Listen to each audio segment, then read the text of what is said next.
They said Gloria waited. They didn't mention the smell. Your breakfast is moldy, crust, and regret. And before the first sword is drawn, you've already fought mud, pain, and the urge to weep. Forget the polished armor. Forget gallant charges under blue skies. Tonight, we're not admiring kings and legends. We're dragging ourselves through the grime of what battle really meant. It's messy. It's loud. It smells like everything you never want to smell again. And you, my friend, are about to march right into it.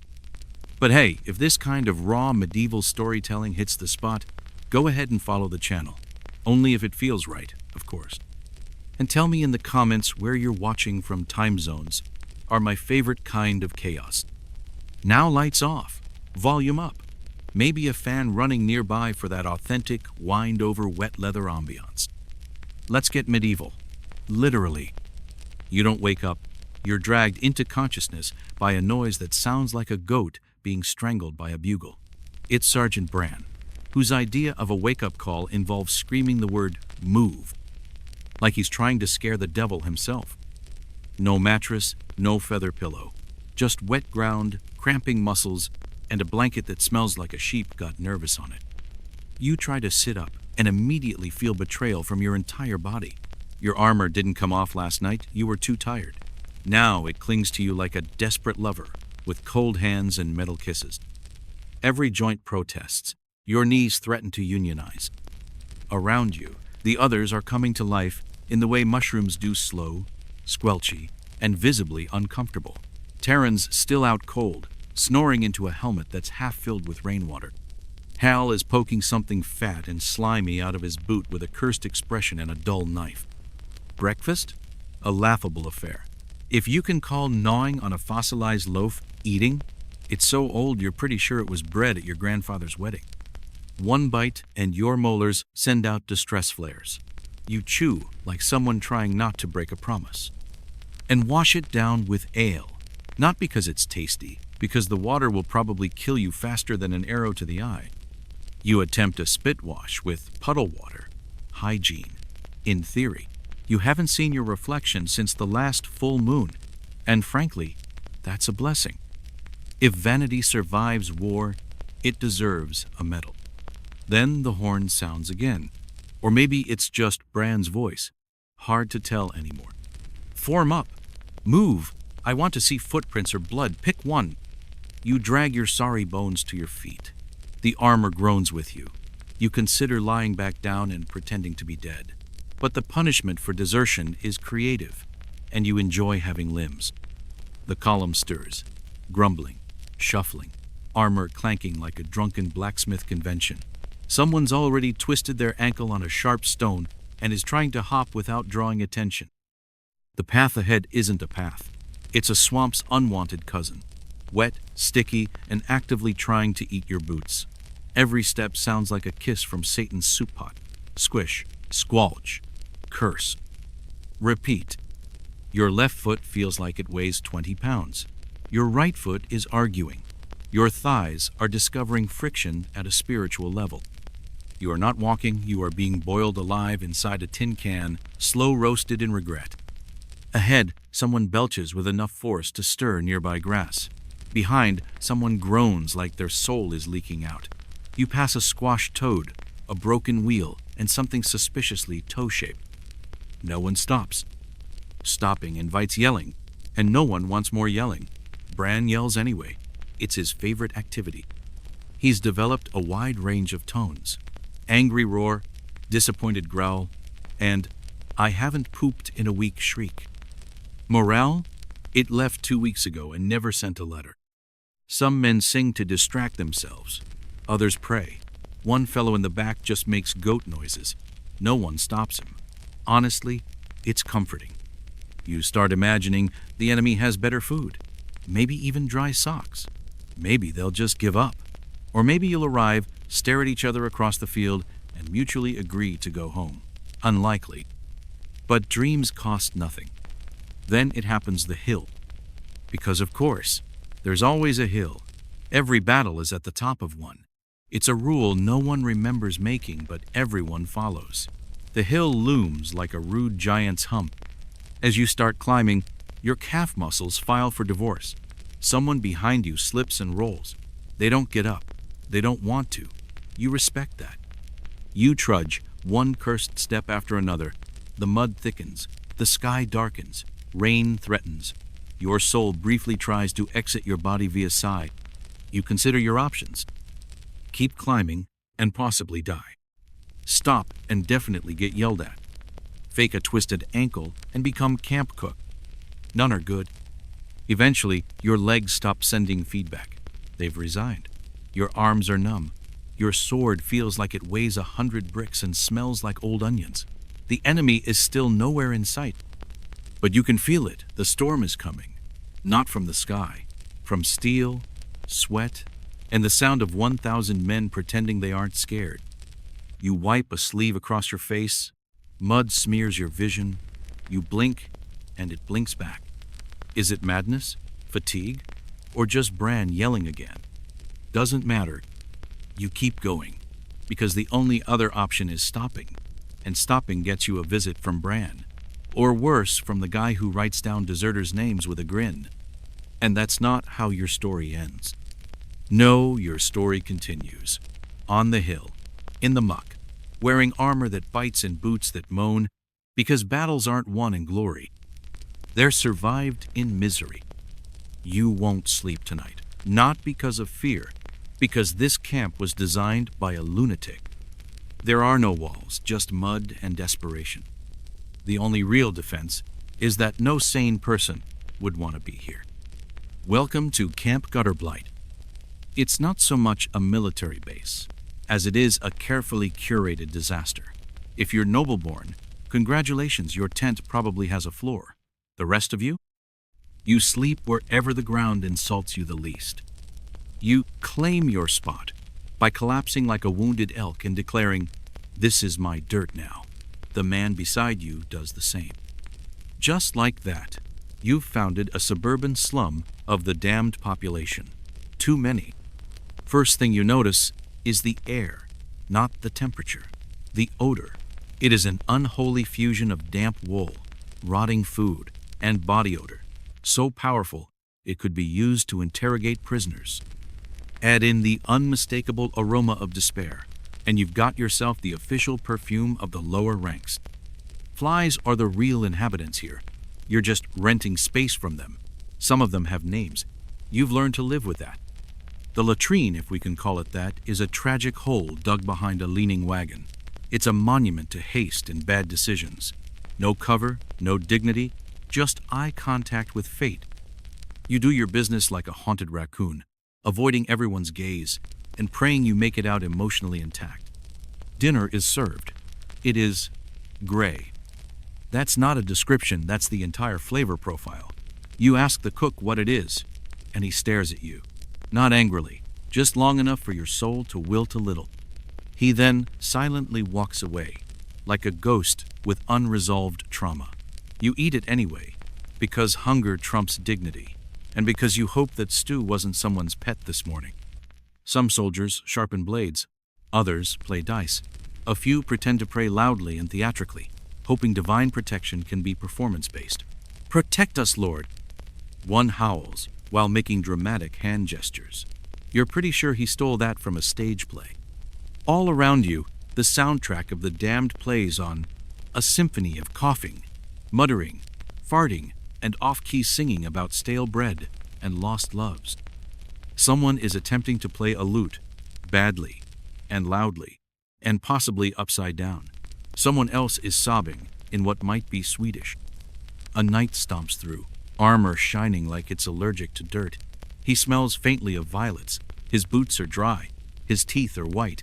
You hate him with the power of 1,000 damp socks. Eventually, the sun gives up on this miserable patch of land and sinks below the horizon. Darkness rolls in like a debt collector. You wrap yourself in a soggy blanket that feels like it was once used to dry livestock. The man beside you is already snoring. It sounds like someone trying to crush a harmonica with their lungs. You close your eyes and try to sleep, but your brain insists on playing the top 10 ways you could die tomorrow playlist. It's got all the hits. Speared in the gut, arrow in the throat, and trampled by panic. And just as you start to drift, "Formation at first light," a voice bellows from somewhere far off and far too loud. Perfect. Another perfect day awaits. The next morning hits you like a frozen fish to the face. You wake with a stiff spine, itchy skin, and the overwhelming sensation that your body has betrayed you by not dying in the night. The air is cold enough to freeze the ambition out of your bones. Your breath fogs like you're a dragon with asthma. You groan. Everyone groans. It's the communal hymn of the damned. Your cloak is soaked. Your boots are soggy. You peel yourself from the ground like a discarded bandage and shuffle toward the assembling line of broken men pretending they're not about to cry. There's a reason armies form up in lines. It gives the illusion of control, of order, of unity. It's all a lie, but one that gives you something to focus on besides your stomach or the itch between your toes. Then he appears, the man, the myth, the polished disappointment, Lord Commander Argus of House Arrogance. His armor is so clean it reflects your misery back at you. His cape flaps in the breeze like it's being paid to advertise heroism. He stands on a rock because of course he does. He looks down at you all like a teacher forced to supervise detention. "Men," he begins, voice booming like it's practiced, "today we fight for greatness."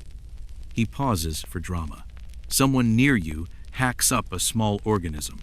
"For our realm, for our banner, for everything that matters." Someone next to you mumbles, "I'd settle for dry socks." He continues, eyes blazing with the kind of passion you only get from speech training and never having personally held a sword in actual combat.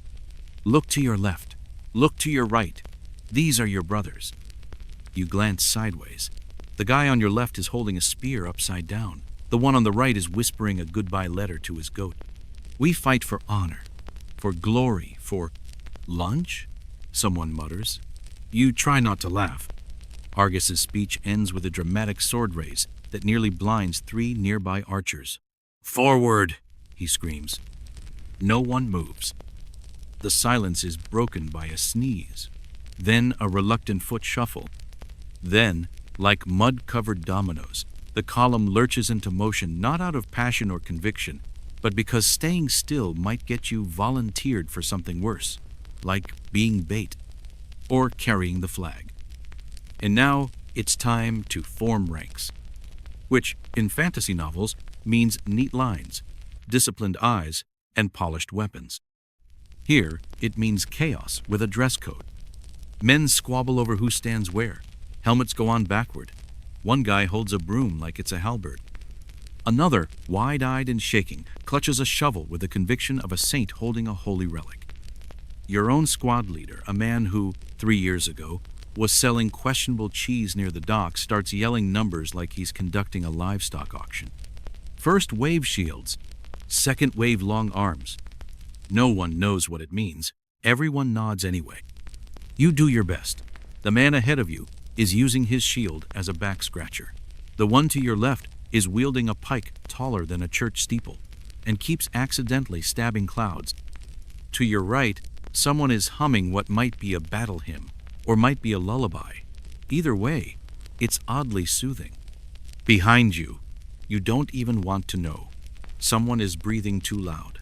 Someone else is praying too hard. Someone's muttering, "This is fine. This is all fine," like a man trying to convince a bear not to eat him. And so you stand, in lines that aren't really lines, in armor that's more punishment than protection, with a sword that might snap if you breathe wrong, waiting for a horn, or a shout, or the end. Because no matter how long the speeches are, no matter how bright the commander's armor gleams, you know the truth. Battle's coming, and battle doesn't care if you're ready. It just arrives, hungry. He's not wounded, he's just rehearsing. The man beside you is breathing like an actor auditioning for Dying Man 3 in a local tragedy. You respect the commitment, even if he's only dying on the inside, like the rest of you. Off to the edge of the field, the cavalry preens. War horses paw the ground like they're offended by mud.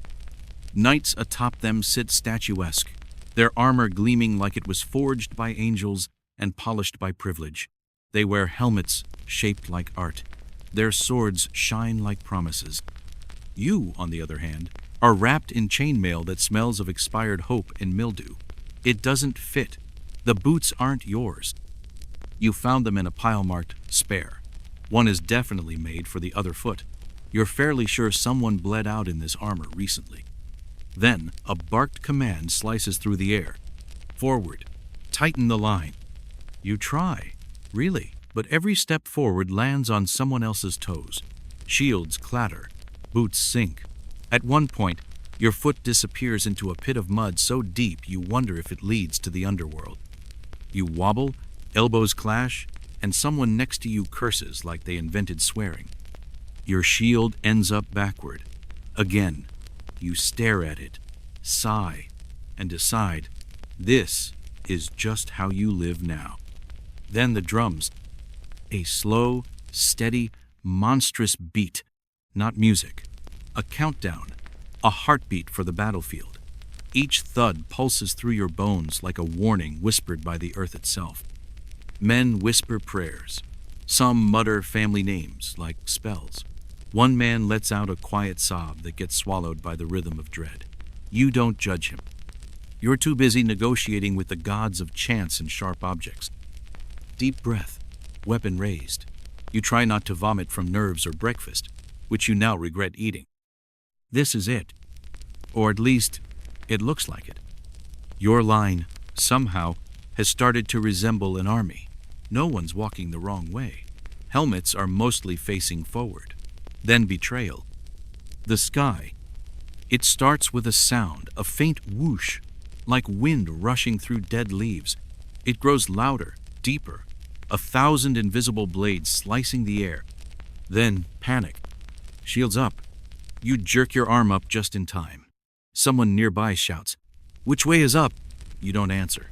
You're too focused on hiding behind your shield, which now feels tragically undersized. A second later, the sky cracks open. Not with thunder, with arrows. They fall like metal rain, thousands of them, hissing, screaming, each one a prayer of death written in wood and iron.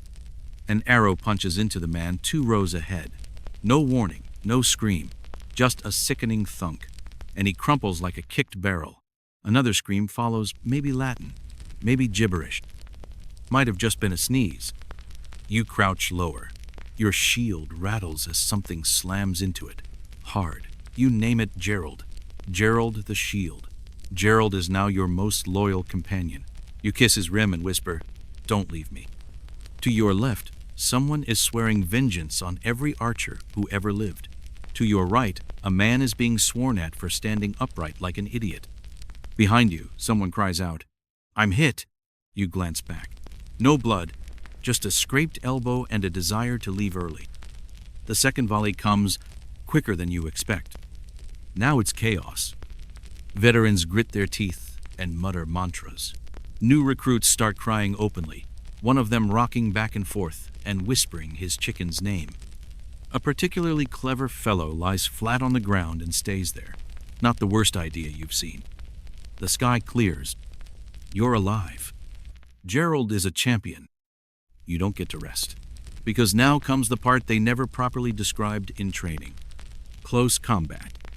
There's no bugle, no elegant charge, no poetic final line.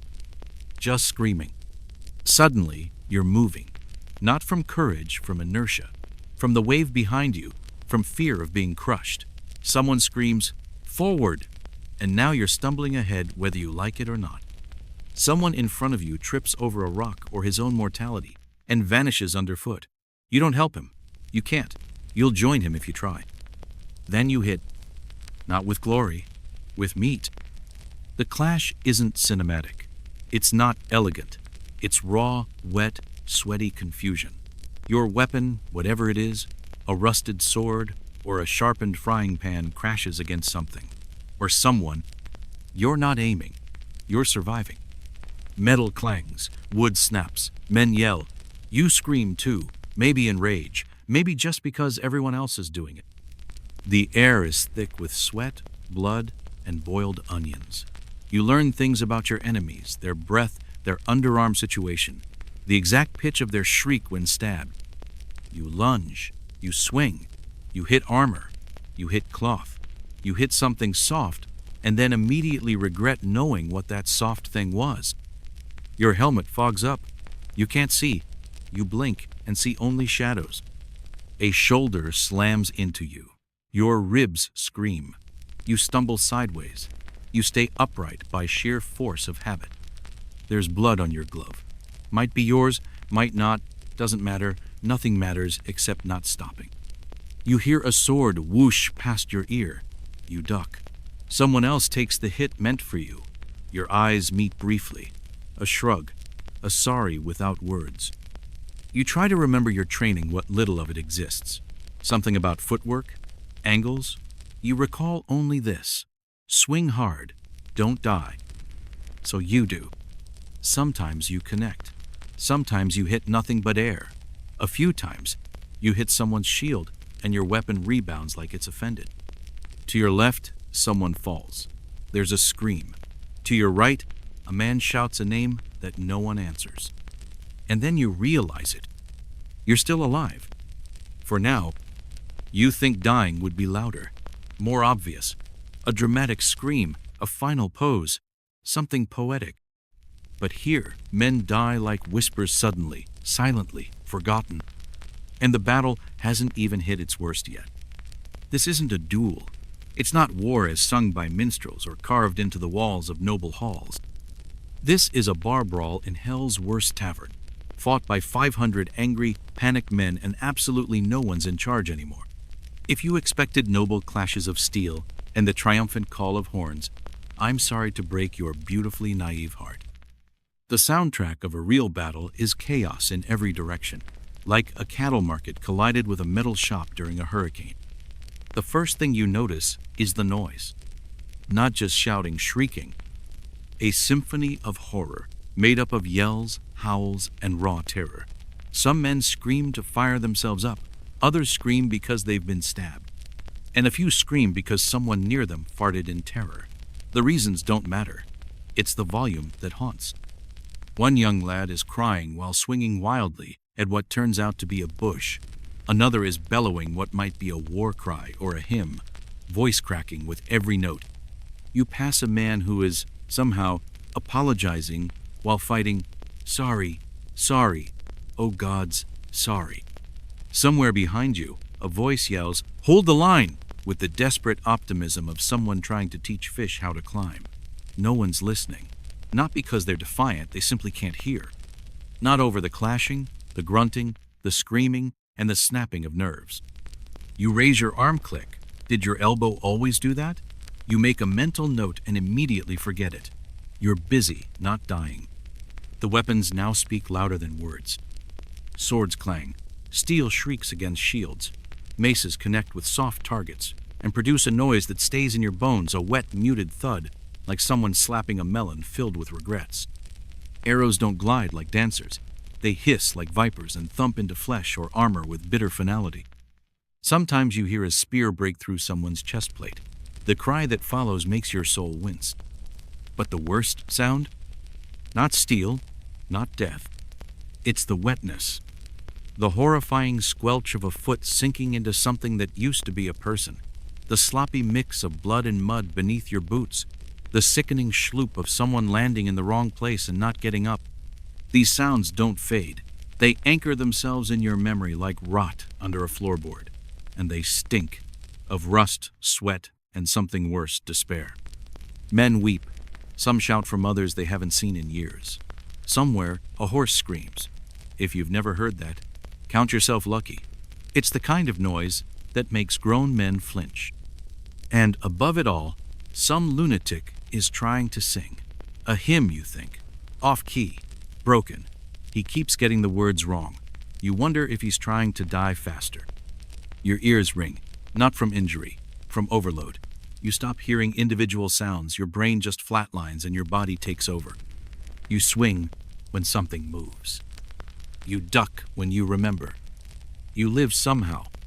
And still, it rages on. Forget slow-motion hero shots. No one gets time to monologue before collapsing. There's no dramatic pause where you whisper a lover's name or toss a meaningful trinket skyward. Most people die face down in mud, hit from behind, never seeing who did it. Or worse, taken out by their own side. That's the reality of the field. It's not a chessboard. It's a mosh pit soaked in terror. One misplaced swing, and you become a statistic in someone else's awkward story. You're hacking at an enemy or friend or tree stump you don't know anymore. Then suddenly, thunk. Something hits your back. Your spine lights up like a torch. Your knees vanish. You go down hard. Face first in mud. You lie there, stunned, broken, alive, maybe. No one stops. Feet stomp around you. A boot clips your ear. You think you hear someone shout your name, but maybe they're just yelling for help. Or a sandwich. It's hard to say. You think, monkhood. I should have become a monk. Safe, clean, celibate. Sure, but alive. But that option has galloped far away now. Speaking of galloping, cavalry. You hear them before you see them. Not trumpets, not battle cries. Rumbling, the kind of low, bone-deep thunder that makes your gut seize. The kind that says, get flat or get flattened. You lift your head and see them. War horses. Massive, muscled, insanely fast. Like freight wagons with hooves and anger management issues. Their riders look magnificent from a distance. Banners streaming, helmets gleaming, the wind fluttering their capes like they're in a painting. Up close, they are armored panic missiles. The knight's armor glints like divine punishment, but behind the visors are men with clenched jaws and white knuckles. You see one pull his reins so hard the horse nearly topples. These aren't chivalrous charges. These are battering rams wearing clothes. You have a second, just one, to get out of the way. You don't. You freeze. A horse named Buttercup probably barrels toward you. Its nostrils flare like twin smokestacks. Its rider raises a lance like a man trying to remove your soul. You roll. Barely. Someone next to you doesn't. You don't look back. Friendly fire joins the chaos. Not bombs, not grenades. Just Jeff. Jeff with the flail he barely knows how to use. Jeff, who swings it in a glorious arc of friendship and unintended homicide. It misses the enemy. It misses his target.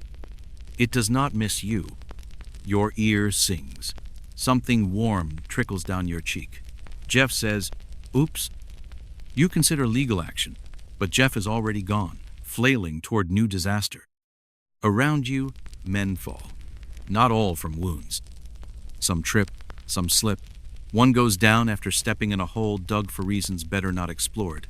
Another is buried beneath a pile of fleeing men, all choosing the same doomed direction. There's no glory here. Only accident, agony, and absurdity. You learn quickly that the ones who survive aren't always the brave. They're the lucky. They're the ones who didn't sneeze at the wrong time, who didn't stand too close to Jeff, who remembered to tie their boots. Horses weren't noble steeds. They were chaos engines. Their hooves didn't discriminate. Nobleman or peasant, if you were underfoot, you were paced. And you? You're still standing.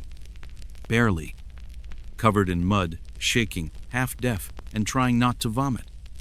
The sun is still rising. And this is just one day. You scream. Not from bravery, from sheer panic. The horses scream. The knights scream. You think even the mud is screaming.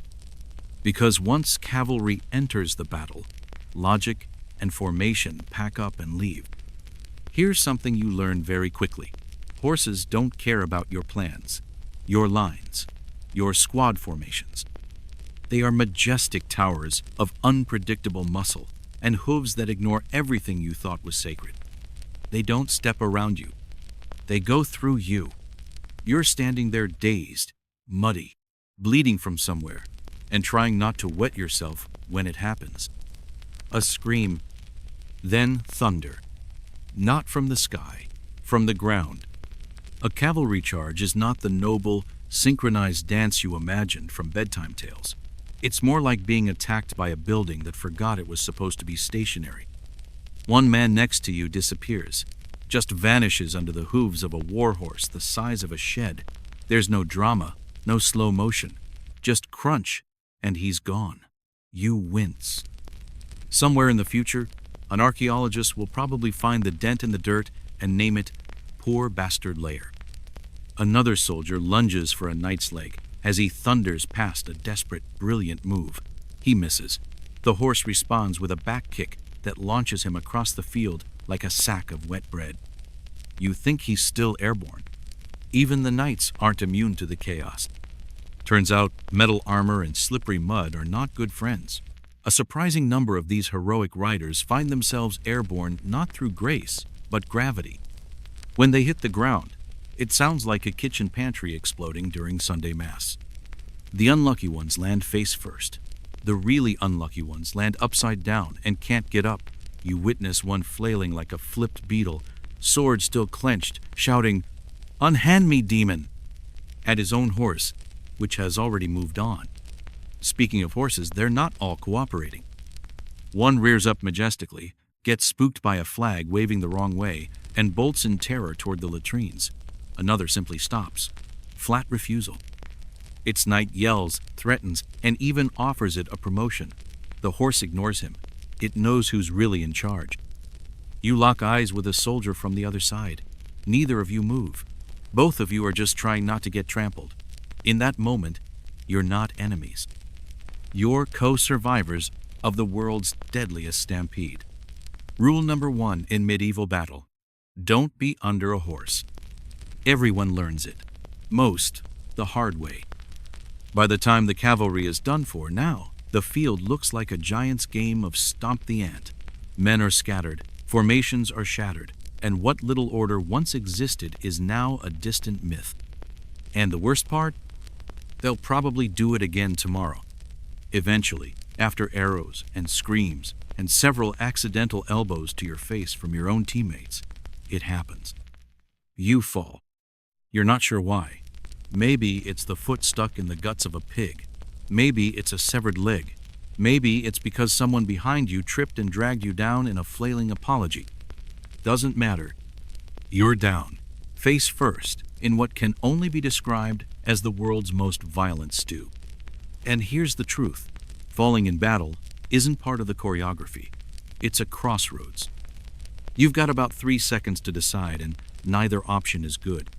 Get up and die standing, or stay down, and possibly die lying flat. Getting up is brave, noble even, but also stupid, because standing in a sea of swinging blades and stampeding warriors is like shouting, "Aim here!" while wearing a target. You might make it back on your feet, right into a spear. You might get trampled by your own side, who are too busy fleeing or flailing to recognize you as anything other than human flooring.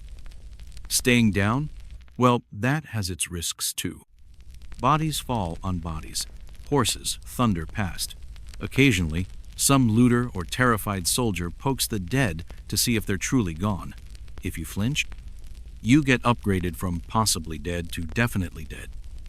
Still, some take the chance. The dead possum strategy, as it's known: lie still, breathe slow, become one with the mud.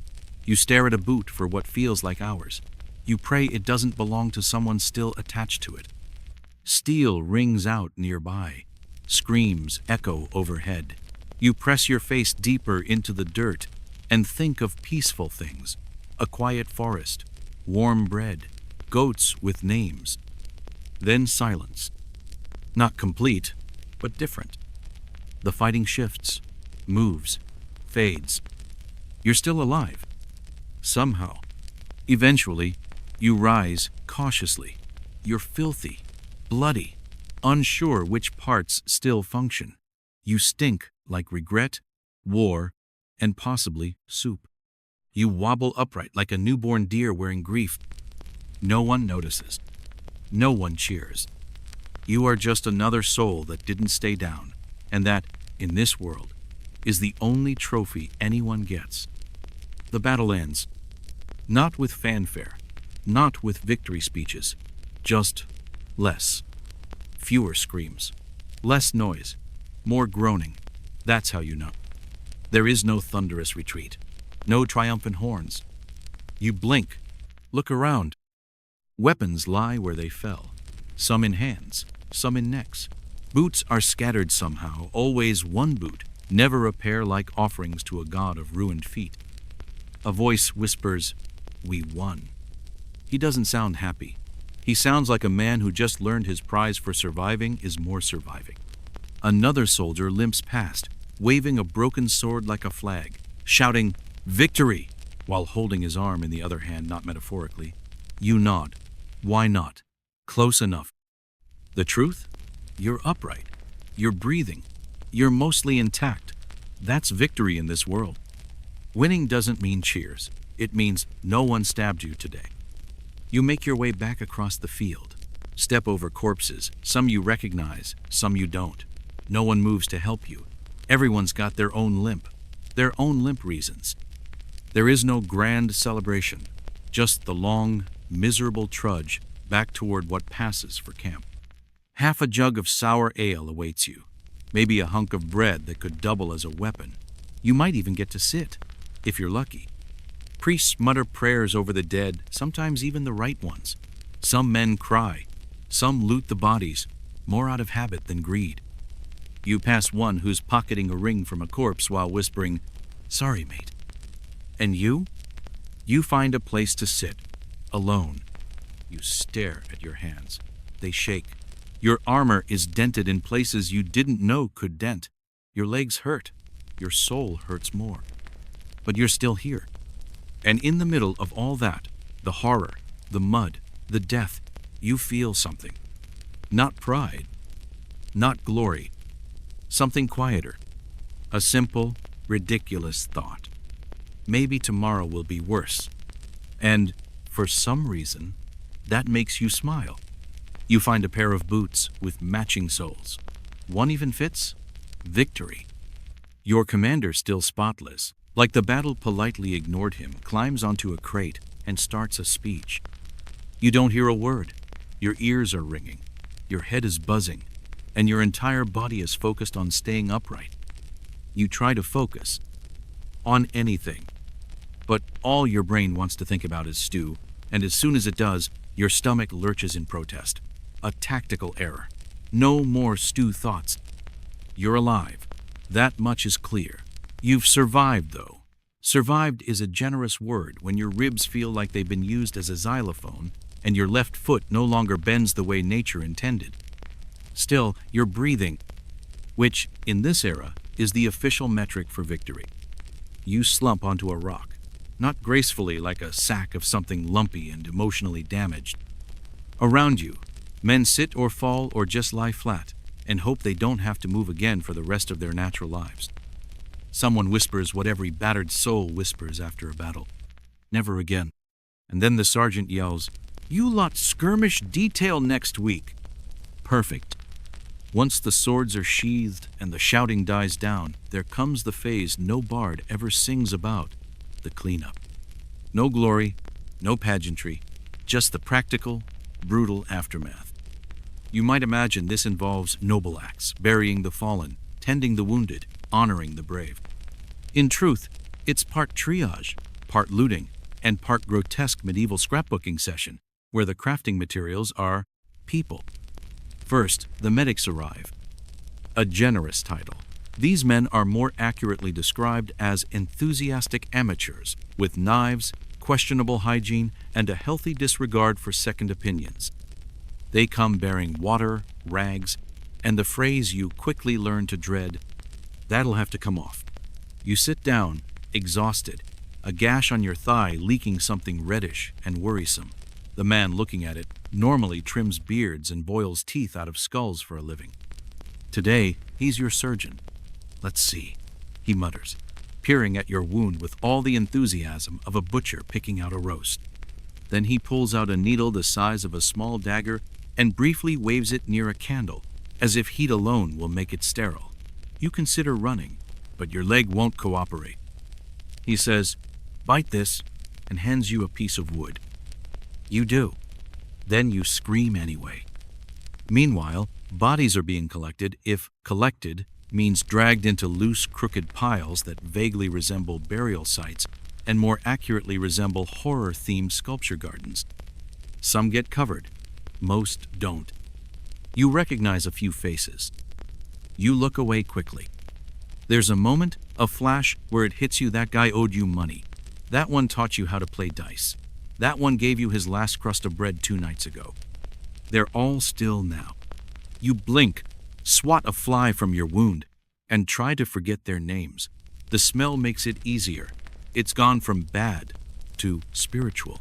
A mix of blood, bile, sweat, and hot metal. And death. Not the clean kind. The flies come next. Thousands of them. A buzzing storm of delighted insects. Feasting like it's a banquet. You swat at one. It lands on your lip. You swat again. Realize, with a grim smile, that it's probably the cleanest thing touching you today. Other soldiers get to work salvaging equipment. A polite word for robbing the dead. They strip swords, boots, gloves, coins, anything useful. There's no shame, just necessity. The war doesn't hand out second sets of gear. You find a decent pair of boots on a man named Gregor. You apologize quietly. He doesn't respond. Now they're your boots. Some men dig shallow graves with whatever tools they can find. Others light small fires. One sits quietly, his eyes vacant, a javelin still sticking out of his bicep like he's wearing it for decoration. You offer to help. He shakes his head. "It's mine now," he mutters. You don't argue. By nightfall, the noise has changed. From frantic to hollow, the battlefield is quieter, but not peaceful, just drained. The wounded shuffle back to camp, those that can. They leave trails behind, muddy, red, limping ones. No one marches anymore. They just hobble, stumble, drag themselves. There's a look in their eyes, something between disbelief and deep, marrow-level fatigue. You have it too. It's the look of someone who saw the abyss, survived it, and is now wondering if they left something behind. Back in camp, it smells worse. Somehow, the stink has evolved. Sweat, blood, moldy stew, and burned horsehair blend into something that feels like it's haunting your sinuses. You find your bed, a patch of dirt less swampy than the rest, and collapse with the grace of an exhausted dog rolling into a puddle. You lie still, and then it begins again. Groans, snoring, someone praying loudly and inaccurately to 3 different gods, just to cover the bases. A man cleans his sword with the hem of his tunic. He's still wearing it. The cook ladles something into bowls. You approach, cautiously. He hands you a sludge that could technically be soup, but emotionally feels like punishment. You eat it anyway. Pride is a luxury you lost somewhere between the 5th arrow volley and that time a horse kicked your friend into a tree. It tastes like boiled despair. You try to sleep. It doesn't work. You're too sore, too cold, and the man next to you snores like a dying whale echoing through a brass horn. You roll, adjust, roll again. Now you're wetter. You stare at the sky. Stars blink at you. Silent, indifferent, distant. You wonder what you did in a past life to deserve this one. A figure stumbles in from the darkness, limps past you, sword dragging behind him like a tired dog. He mutters something about next time. You whisper back, there won't be a next time. But there always is. The commander strolls through camp, armor polished, not a scratch on him. His hands are clean, his boots are dry. He makes eye contact with a few soldiers, nods, says something inspiring. You hate him, just a little more than yesterday. And yet you're alive. Your body feels like it's been used to test blunt instruments. Your brain feels like wet bread. You can't tell if your knee is swelling or just learning a new shape. But you made it. And that's all anyone's getting. Tomorrow, more cleanup, or worse, marching. No medals, no parades, just a seat by the fire, a lukewarm mug of something that's pretending to be alcohol, and the right to say you were there. The right to rewrite history before the bruises fade.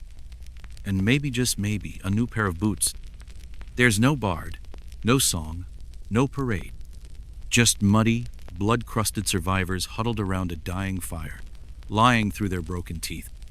Because that's how real legends are born, in stories polished just enough to shine through the trauma.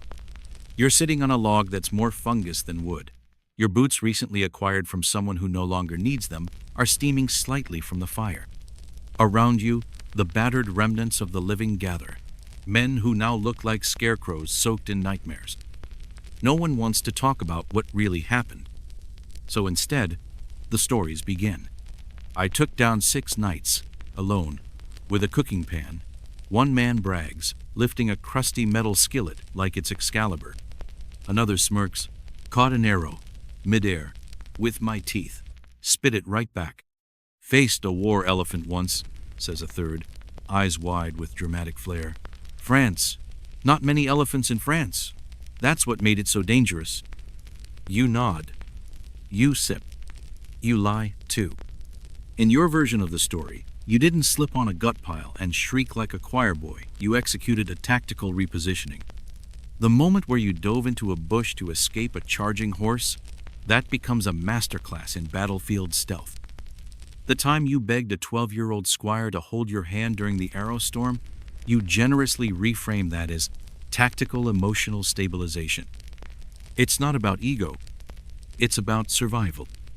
Because if you can laugh at it, really laugh, even for a moment, maybe the memories won't eat you alive later. Maybe the sound of bones breaking and arrows thudding into soft things won't echo so loudly when the fire's out and the silence creeps in. So you laugh, along with the rest of them, even if it's hollow, even if it's forced. Someone is roasting meat over the fire. You don't ask what it is. No one does. A lute is produced. It's missing 2 strings. Sounds like it's been used to block a mace strike. And the tune coming out of it is halfway between a lullaby and a sheep dying. It's beautiful. A camp follower, a woman in patched skirts and hard eyes, hums softly while sewing up a torn sleeve. Her voice is steady, like the world hasn't just been peeled open. You watch the flames dance. You think, I lived through it. Somehow. You weren't brave. You weren't fast. You weren't even good. But you're here. And in this moment, with scorched stew in your belly and someone else's boots on your feet, that's enough. Tomorrow, the army will move again. Another battle, another mud-slicked field of screaming. But tonight, you have bread. You have warmth. You have the company of men who know exactly which parts of your story are lies, because theirs are too. And for one fragile night, that's all that matters. But history doesn't sleep. The fire fades. The air cools. And somewhere, in another land entirely, a new conflict stirs. Centuries before your blood had ever soaked this battlefield. Before knights clashed and arrows sang through the sky. Another war raged, not just for power, but permanence. It was not in Europe. It was not for feasts or thrones. It was for the very bones of a continent. Long before China became one nation, long before the Great Wall sliced across its northern spine, the land was a mosaic of war-hungry kingdoms. This was the Warring States period, a time when unity was a myth and ambition was a weapon sharper than any sword. 7 great powers rose and fought like rabid dogs in a pit. Borders shifted like tides. Kings fell, rose, and fell again. No one trusted anyone, and everyone built walls. Not the wall, not yet, but walls, crude, regional ones, fortifications hammered together from tamped earth, rock, wood, and desperation. They weren't symbols of unity. They were lines in the sand, shouts in the dark. This is ours. Step across it and die. These makeshift barriers stretched for miles in jagged, disconnected pieces, haphazard monuments to paranoia. Some crumbled before the mortar dried. Others stood just long enough to annoy an enemy, then collapse in a rainstorm. But they were more than fences. They were declarations. And they weren't just meant to keep rival kingdoms out. To the north lay the unknown, a vast stretch of wilderness where organized fields gave way to rolling grasslands, icy rivers, and the wind-whipped steppes. This was the domain of the nomadic tribes, and among them none were feared more than the Xiongnu. Masters of the horse, ghosts on the plains, raiders who could vanish before the dust settled. Their attacks weren't just skirmishes. They were calculated, devastating, and swift. They burned farms, stole livestock, cut off trade, vanished before retaliation could even mount. To the kingdoms of China, the northern wilds weren't just geography, they were an open wound. And walls, even if shoddy and fragmented, were bandages. Thousands, no, tens of thousands of men were forced to build them. Peasants, prisoners, dissidents, anyone unlucky enough to be in reach of a conscription officer. There was no choice, no rest, no reward. They toiled under burning suns and freezing moons, dragging logs, piling stones, stamping earth until their bones ached and their hands bled. They died often, and anonymously. But in that anonymous labor, something began. A pattern, an idea, that maybe, just maybe, this sprawling chaos could be contained not by treaties or armies, but by walls. No one man had this vision at first. No single king stood up and said, "Let us build the Great Wall." It happened slowly, piece by piece, battle by battle, wall by wall, until, at last, there came one who saw what others didn't. Not a collection of kingdoms, but a single empire. In 221 BCE, after centuries of war and betrayal, a man named Qin Shi Huang emerged victorious. He did what no one else had. He united all of China under one banner, and he wanted to do more than rule it. He wanted to shape it, to brand his authority into the very bones of the earth. Where others saw wild lands, he saw threats. Where others saw division, he saw opportunity. And where others had built broken fences, he saw the outline of something eternal. His first decree as emperor? Link the walls. All of them. Take the fractured defenses of 100 battles and stitch them together into something vast, defiant, and deadly. This was not a repair job. This was an imperial campaign, part engineering feat, part propaganda, part raw power. Where wooden stakes had rotted, stone would rise. Where crumbling earth had failed, granite would be laid. Men were marched north, more laborers, more prisoners, more bones to feed the wall's hunger. This time, it would not just be protection, it would be a statement. One wall, one emperor, one China. The work was brutal, the scale unimaginable, the deaths countless. But the idea endured. A wall stretching across mountains, valleys, deserts, rivers, slicing across the land like a scar, reminding every would-be invader that this was no longer a divided land. It was an empire, and it would not be easy to breach. But the wall, like all things in history, is not just stone and story. It's labor, it's pain, it's myth and exaggeration. It's the laughter of men spinning trauma into tales over smoky fires, and the silent graves of those who built greatness and were buried beneath it. And in that way, maybe it's not so different from your battlefield after all. It doesn't end with fanfare. It ends with exaggeration. One man insists he killed 6 armored knights using only a soup ladle. Another claims to have caught an arrow with his mouth and thrown it back harder. You sit there, boots drying, ribs aching, nodding along with the lies. Not because you believe them, but because they're all anyone has left. Your own tale has already changed shape. In this version, you didn't scream when the cavalry charged. You executed a tactical ground roll. The part where you begged the camp boy to hold your hand during the 5th volley, you now call it commanding morale coordination. Everyone around the fire does it, stretching truth like worn-out leather, stitching pride over trauma. Because when you can turn horror into humor, when you can bury the truth under bravado, maybe it doesn't haunt you as much. Someone's roasting mystery meat. No one asks. A half-tuned lute plays something vaguely hopeful. A camp follower sews a torn sleeve and hums like nothing outside the fire circle ever happened. You look into the flames and think, I survived. Not heroically, not cleanly, but somehow. Tomorrow, another march, another field, another story. But tonight there's warmth, bread, and men who know your lie isn't any bigger than theirs. And for now, that's enough. But as your fire crackles and your bruises settle into silence, history turns its pages elsewhere, to another kind of wall, not made of fear, but of stone. Not told in whispers around a campfire, but carved into the bones of empires.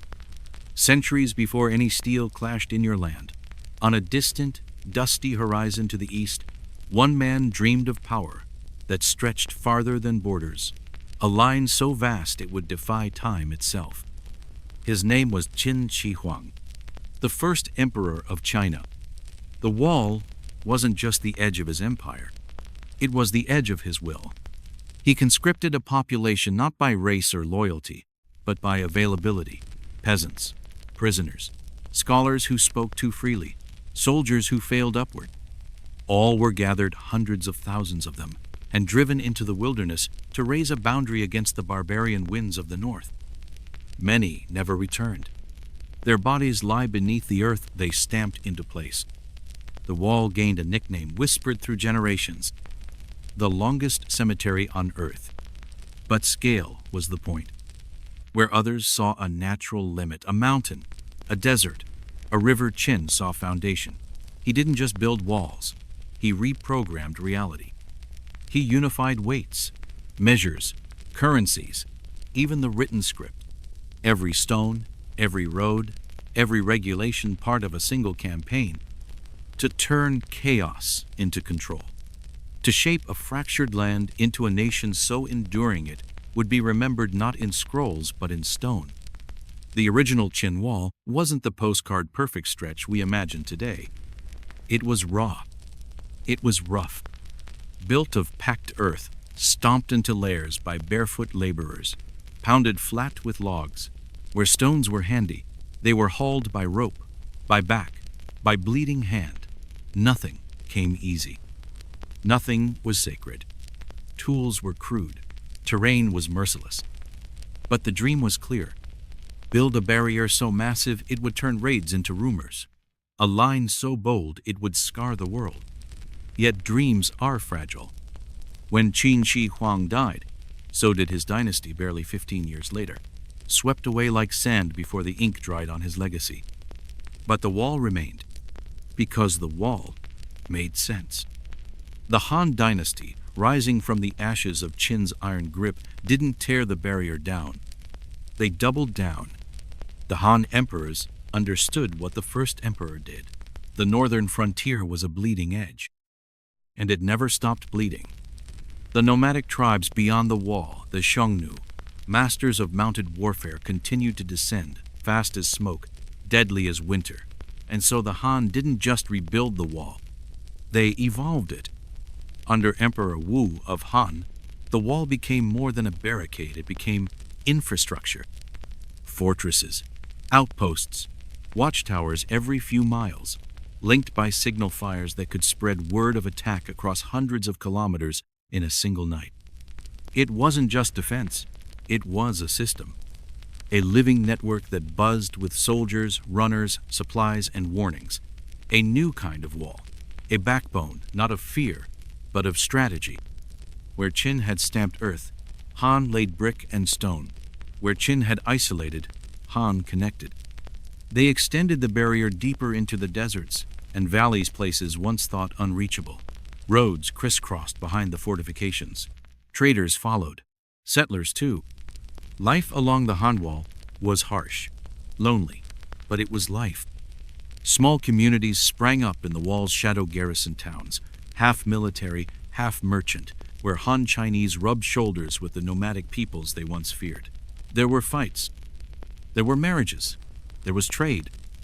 And the wall watched it all. But nothing lasts forever. When the Han dynasty fell in 220 CE, so too did its vision. China shattered again. Into warlords, warbands, squabbling generals, and failed dynasties. The central government crumbled, and with it, the care required to maintain something so colossal. The wall didn't fall in one dramatic moment.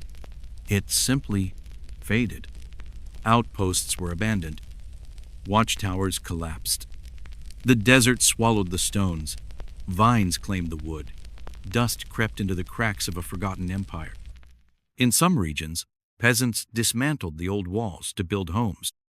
In others, the wall became part of the scenery, a broken spine stretching across the north, weathered and hollow, a relic of forgotten control.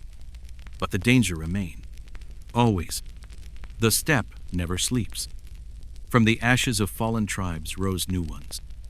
The Xianbei, the Ruran, the Gokturks, wave after wave of horse-born kings and warriors, thundering south when food or ambition demanded it. Some came as conquerors. Some stayed as rulers. Some blended into China's very bloodline, reshaping it from within. And the wall? Sometimes it was used. Sometimes it was ignored.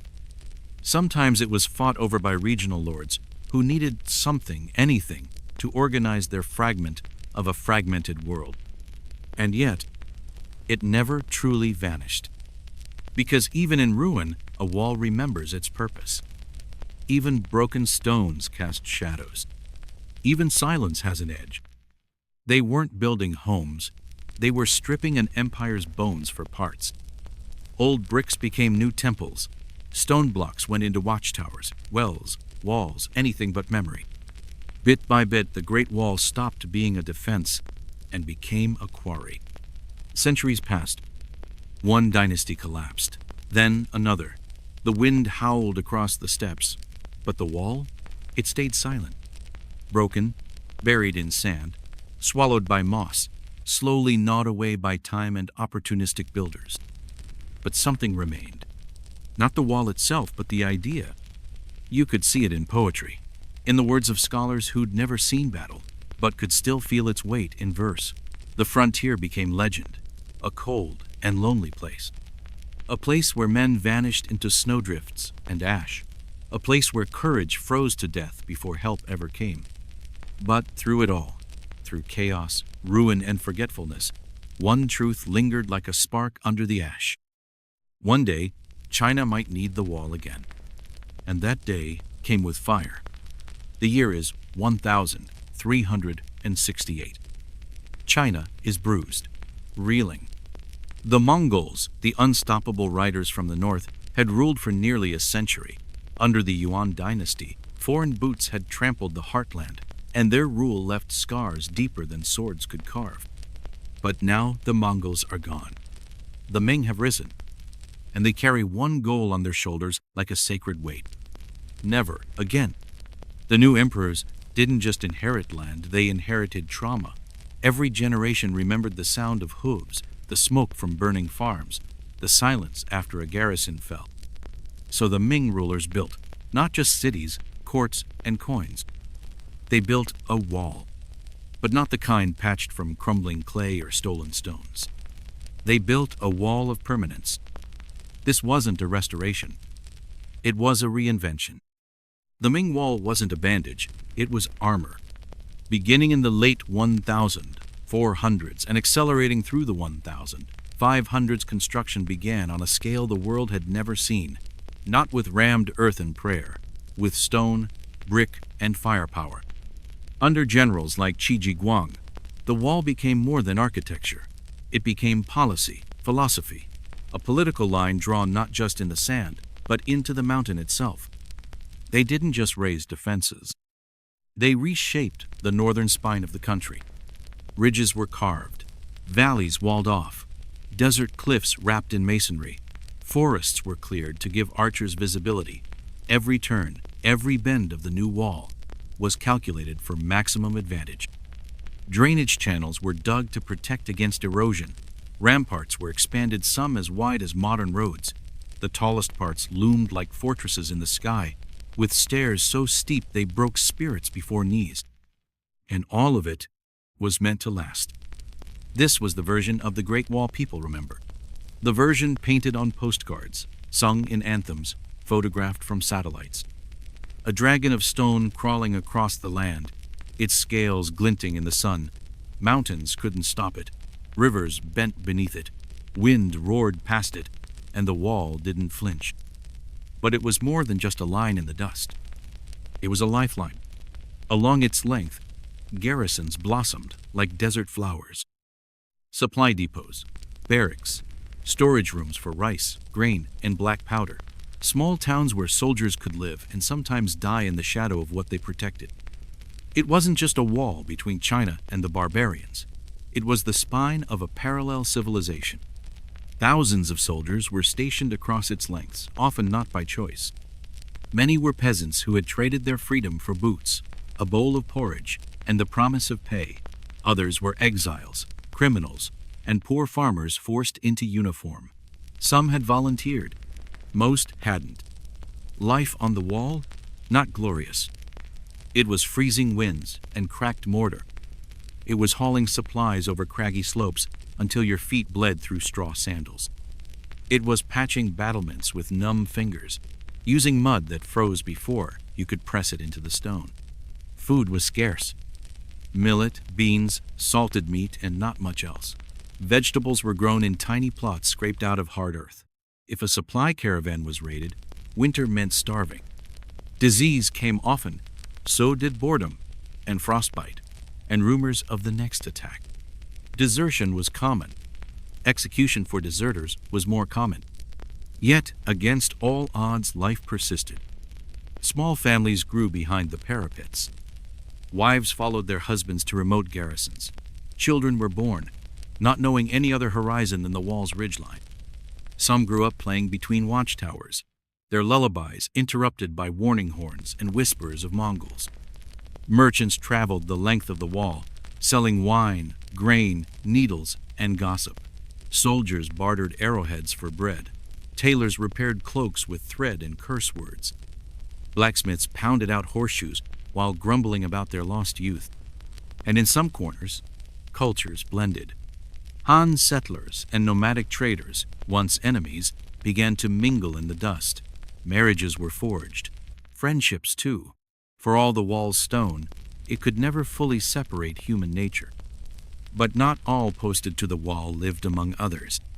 Some lived alone. Far from the bustling garrisons and barrack towns stood the beacon towers. Tall, isolated, cold. Their job was simple: watch the frontier and warn. If you saw riders raise smoke by day, fire by night, one tower would see it, then the next, and so on, passing the alarm like a burning thread stretched across the sky. These men were known as beacon keepers, often young, often forgotten. They lived in silence, sometimes for months. Their only company, the wind, the stars, and their own fear. No battle was lonelier than the one where nothing happened, because you never knew which day would be the day when silence broke. And yet the Ming Wall, for all its strength, was not impenetrable. Raids still came. Nomads adapted. Some rode around the wall's ends. Some bribed border officials. Some were invited inside. Corruption crept in.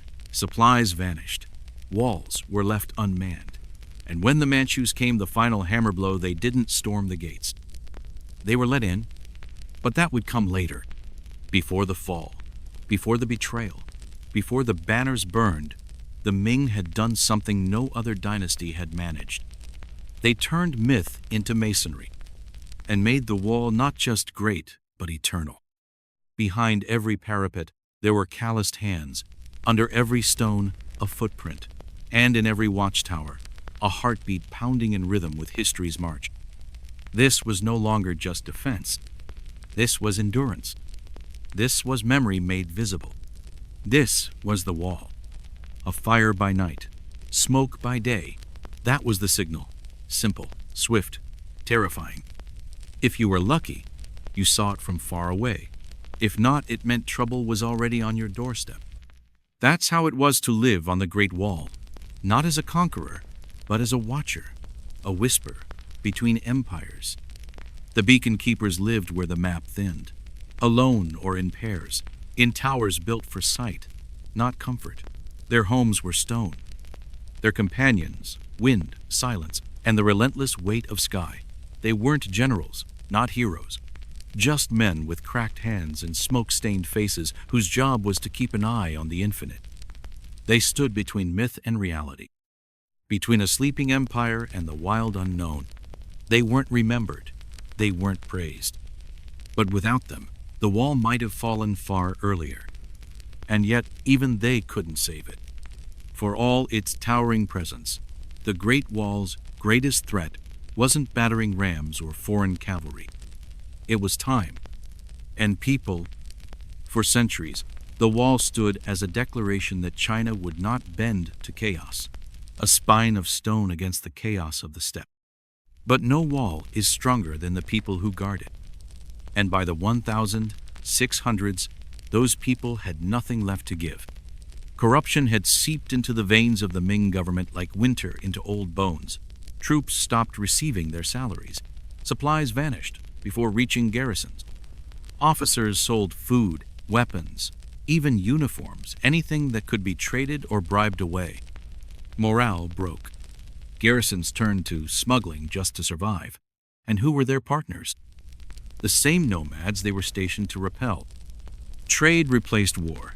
Coin replaced loyalty. The wall's stones didn't crack. Its guardians did. And into that collapse stepped the final storm, the Manchus. Unlike earlier raiders, the Manchus weren't scattered tribes. They were organized, united. Their leaders didn't just command warriors, they commanded vision. They didn't need to climb the wall. They only needed the right gate. And they found it. In 1644, a Ming general named Wu Songui made a decision that would echo through eternity. Beijing had already fallen to a peasant rebellion. Wu's army stood stranded, outnumbered, underfed. He had two choices: fight the rebels alone, or open the gates of Shanhai Pass, one of the wall's most crucial strongpoints, and invite the Manchus in. He opened it, and in walked history's turning point. The Manchus didn't stop at helping. They marched through, took the capital, and founded the Qing dynasty. No siege, no bombardment, no heroic last stand. Just betrayal. A single gate, a single moment, and the wall, centuries in the making, became irrelevant overnight. Under Qing rule, the Great Wall no longer marked the boundary of empire. The empire had expanded beyond it. The frontier had moved north. The wall was now behind it. And so the wall, once a living thing patrolled and patched, hardened and whispered to at dusk, began to wither. No longer useful, it was abandoned. No longer sacred, it was recycled. Villagers dug out bricks to build pig pens, temples, farmhouses. Why quarry new stone when thousands of miles of it sat unused and unmanned? Entire sections vanished, stone by stone, not by invaders, but by neighbors. The desert swallowed some parts. In the mountains, roots pried stones loose, and rains melted the mortar. Earthquakes cracked what centuries of war could not. And the watchtowers, once beacons of warning, became nests for birds and ghosts. Poets still wrote of it. Travelers still gasped at its length. But they didn't stop. They didn't camp. They passed. The wall had become a relic, not a defense, but a story. And few cared to remember it. Not until China itself began to fracture. Not until the 19th and early 20th centuries, a period defined by foreign invasions, internal collapse, and a growing crisis of identity, did the wall find its voice again. This time, not through generals, but through outsiders. European explorers arrived with notebooks and boundless curiosity. They climbed its shattered steps. They traced its winding spine. They took photos, drew maps. Some wrote books, romanticizing its creation and misunderstanding its purpose. One scholar claimed the entire wall had been built by a single emperor, missing the mark by 500 years. Another swore it could be seen from the moon. The truth didn't matter. The myth had awakened again. When the People's Republic of China was formed in 1949, the wall was no longer a strategic asset, but it had become something more powerful. A symbol of Chinese endurance, of suffering, triumph, collapse, and rebirth. A monument not just of war, but of will. Mao Zedong once declared, "He who has not climbed the Great Wall is not a true man." In a single phrase, the ruin was reborn. From ruin to rite of passage, from relic to identity. In the decades that followed, restoration efforts began. Sections near Beijing, especially the now famous Badaling, were rebuilt.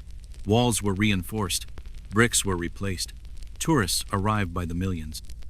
School children marched its paths on field trips. Couples took wedding photos by its towers. Athletes ran marathons across its stones. The wall became a stage, a symbol for strength, a backdrop for power. But not all of it was restored. Far from the tourist trails, wild stretches remained untouched, battered, bent, and beautiful in their decay. No signs, no guides, just wind, dust, and silence. And so, the Great Wall completed its strangest journey. From battleground to backdrop, from barrier to bridge. Because today, it no longer divides. It connects.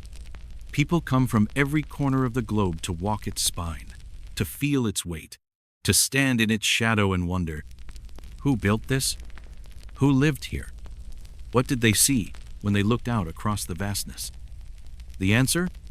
Not emperors, not gods, just men with blistered hands, men with crooked boots and broken dreams, men who lit fires in the dark and waited for a flame to answer. The wall is not just stone. It's sacrifice made visible. A history you can walk, a memory too large to forget. When driven by fear, ambition, and dreams that stretch across centuries, stone becomes story. The Great Wall of China isn't just a monument, it's a mirror. And what it reflects depends on who's staring back. To the casual visitor, the wall seems eternal, a seamless ribbon of gray, slicing across ridgelines and deserts, whispering of ancient wars and noble dynasties. But the truth? The truth is messier and far more fascinating. The wall isn't one wall. It's thousands. Stitched together over 2 millennia, it's a patchwork of ambition, panic, pride, and policy. Some sections were built with baked bricks, others with packed dirt and prayer. It curls through snowy peaks, crumbles through dry basins, and sometimes vanishes altogether. There are places where it rises like a fortress, and others where it sinks into the soil like a forgotten promise. Contrary to myth, the wall isn't visible from the moon. It doesn't form one unbroken line. And no, it wasn't built in a single lifetime by one emperor's divine command.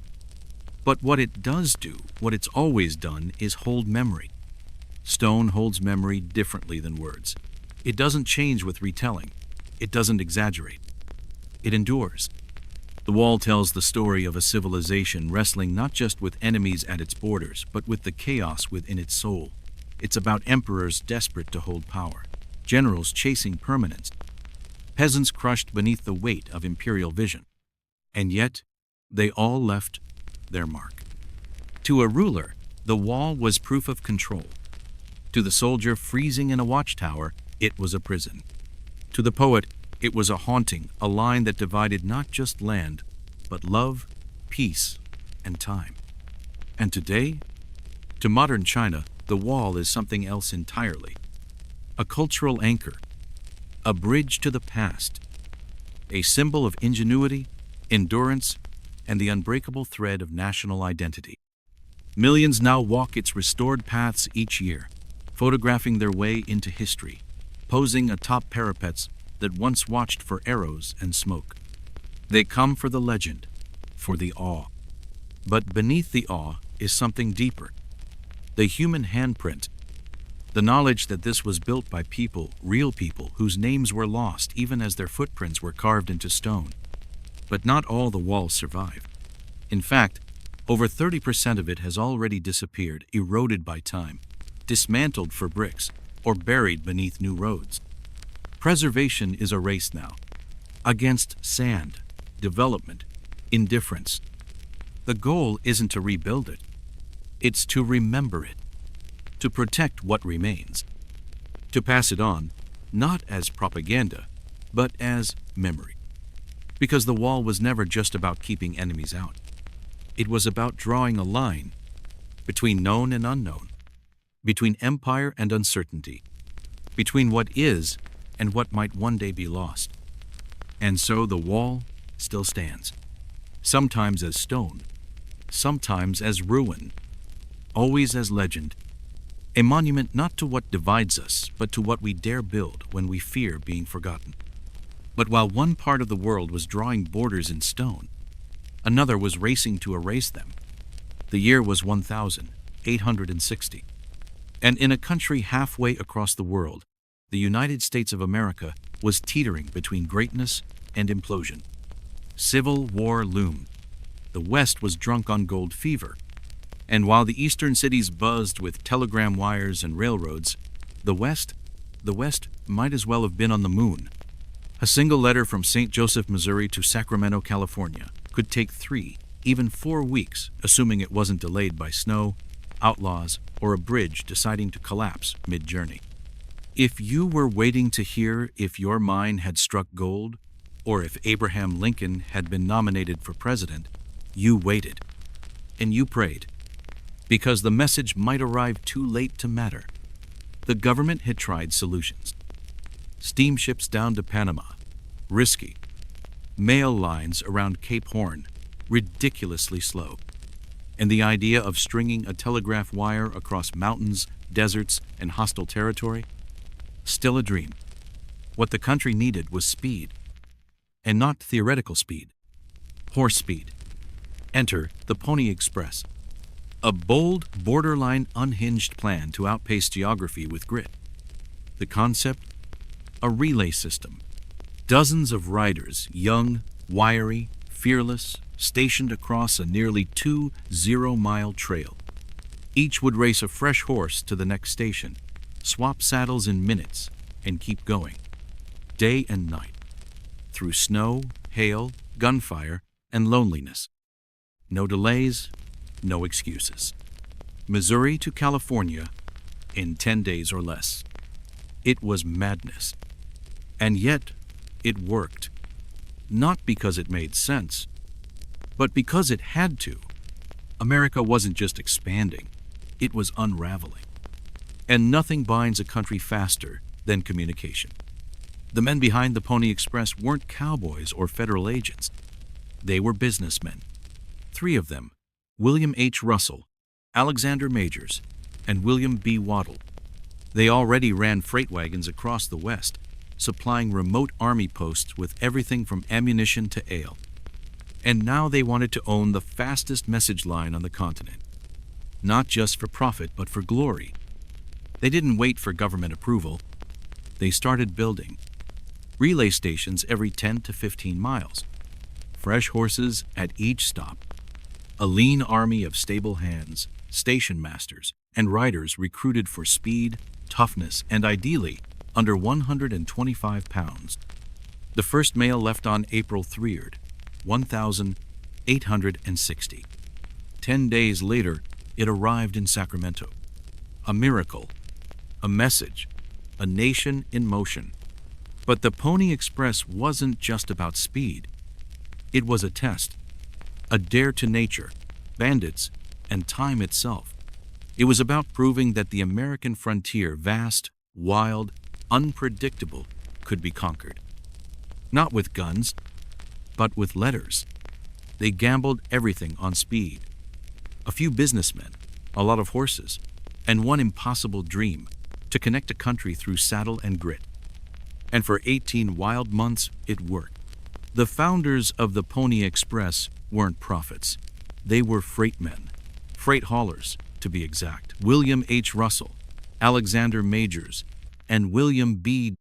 Waddell, names mostly forgotten outside textbooks. But for a brief moment, they were the architects of a gamble, so audacious it reshaped how America thought about distance. They had supplied everything from flour to field cannons, dragging wagons across tribal lands and sun-cracked plains. But by 1859, their contracts were drying up. The economy was jittery, and desperation has a way of breeding genius. Their plan? Start the fastest mail service in the world, capture national attention, land a federal subsidy, and survive. They called it, quite officially, the Central Overland California and Pikes Peak Express Company, which, let's be honest, sounds like something you'd find on a box of baking soda. Luckily, the press and public gave it a name that rolled off the tongue with horsepower: the Pony Express. This wasn't a business model. It was a war cry. A 900-mile sprint from St. Joseph, Missouri to Sacramento, California, cutting straight through some of the most unforgiving terrain in North America. Mountains that swallowed wagon trains whole. Nevada deserts that broke horses in a single afternoon. Sierras with snow deeper than fences. But Russell and Company believed they could beat it with planning, ponies, and pure nerve. They built 157 relay stations, spaced roughly 10 to 15 miles apart. They purchased 400 horses, the toughest and leanest they could find. And they hired about 80 riders, chosen not for seniority or skill, but for being young and light. Their first mission? Deliver Abraham Lincoln's inaugural address to California in record time. It was part public stunt, part challenge to the telegraph and stagecoach. It was risky, expensive, and heroic. And on April 3, 1860, in front of a cheering crowd in St. Joseph, the first rider bolted west, saddlebag slung, revolver strapped, future uncertain. The newspapers called it brave. The riders just called it a job. Behind the dust and glory, though, the company was already bleeding money. Each station had to be stocked, manned, maintained. Horses needed feeding. Riders needed paying. Saddles wore out. Horses fell sick. Gear vanished in the wild. The business model was, at best, a sprinting bandage over a slow hemorrhage. But no one cared, not yet. The nation was watching the trail, and what they saw was legend. The Pony Express worked because of three things: E, youth; R, sen, speed; S, woo, relentless improvisation. Luke.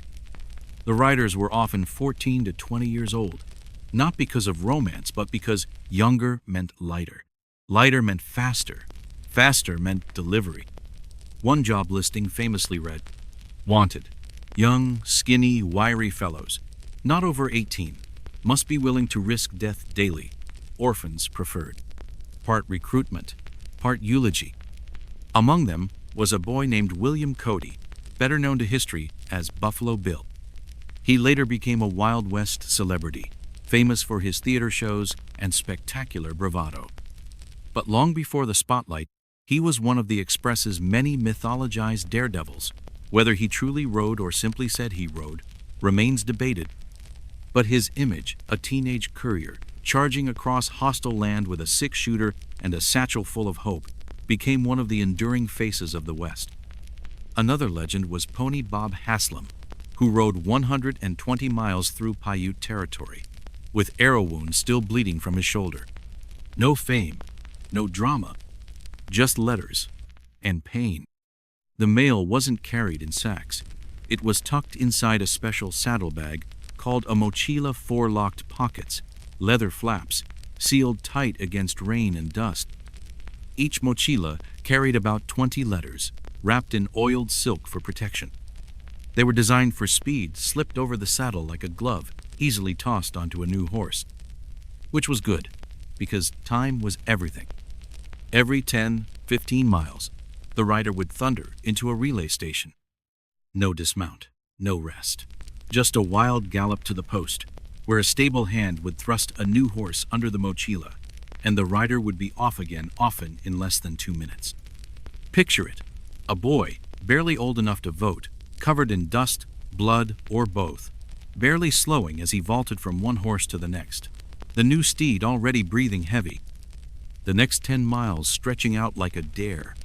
Every 75 to 100 miles, the rider reached a home station somewhere they could finally stop, sleep, eat, maybe change clothes. Maybe. Then they'd saddle up and do it again. But if the riders were the nerves of the express, the relay stations were its spine. There were two kinds. Diverse relay stations, bare-bones shelters scattered every 10-15 miles, staffed by stable hands and stocked with fresh mounts. Diverse home stations, more substantial lodgings every 75, 100 miles, where riders could rest and horses could recover. Together, they formed a chain of sanity through insanity, oases of order in a wilderness that did not care whether you lived or died. Most were built with local materials, timber, stone, adobe, depending on where you were. Some were nothing more than shacks with corrals. Others looked like tiny forts. All were lifelines. And the trail was merciless. Bandits, snowdrifts, mountain lions, Paiute attacks, especially during the Pyramid Lake War in 1860, rattlesnakes, freezing rivers, hunger, exhaustion. The Pony Express didn't carry war, but it often rode straight through it. Every rider had a revolver, a knife, and the kind of attitude that could terrify a grizzly. They rode mostly alone, no escort, no backup, just hooves and wind, and the weight of every letter they carried. Despite it all, the Express delivered, nearly always. Against the odds, the rain, the dust, and the knives, they got the mail through. They shaved weeks off traditional delivery times. They proved that the frontier could be outrun. And for 18 glorious, doomed months, they became icons. At the edge of the wilderness, a cabin stood, smoke curling from the chimney, a corral of twitchy horses outside.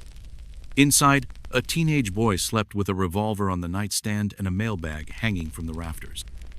This was a Pony Express home station, part barracks, part barn, part last known address. Every 75 to 100 miles along the route from Missouri to California, there was one of these outposts, the resting points, where dust-covered riders collapsed into bunk beds, their faces chiseled by wind, hunger, and responsibility. Where station keepers, often with their families, kept the fire lit, the horses fed, and the dream alive. It wasn't glamorous. It wasn't even safe. But it was necessary. These keepers were the glue of the operation, often families, husbands, wives, children clinging to life in remote outposts with only rifles and routine to protect them. Supplies were limited. Food had to be hauled in or hunted. Winters were brutal. Summers, merciless. Wildlife didn't knock. Wolves, cougars, rattlesnakes, all part of the daily scenery. But the biggest danger? Missing the schedule. One sleeping keeper, one bolted gate, one missing saddlebag, and the entire system stuttered like a failing heart. Because the Pony Express was a living organism, a circulatory system stretched across a continent. Each station was a heartbeat. Miss one, and the whole body suffered. But when it worked, it was magic. Letters that once took weeks now arrived in 9-10 days.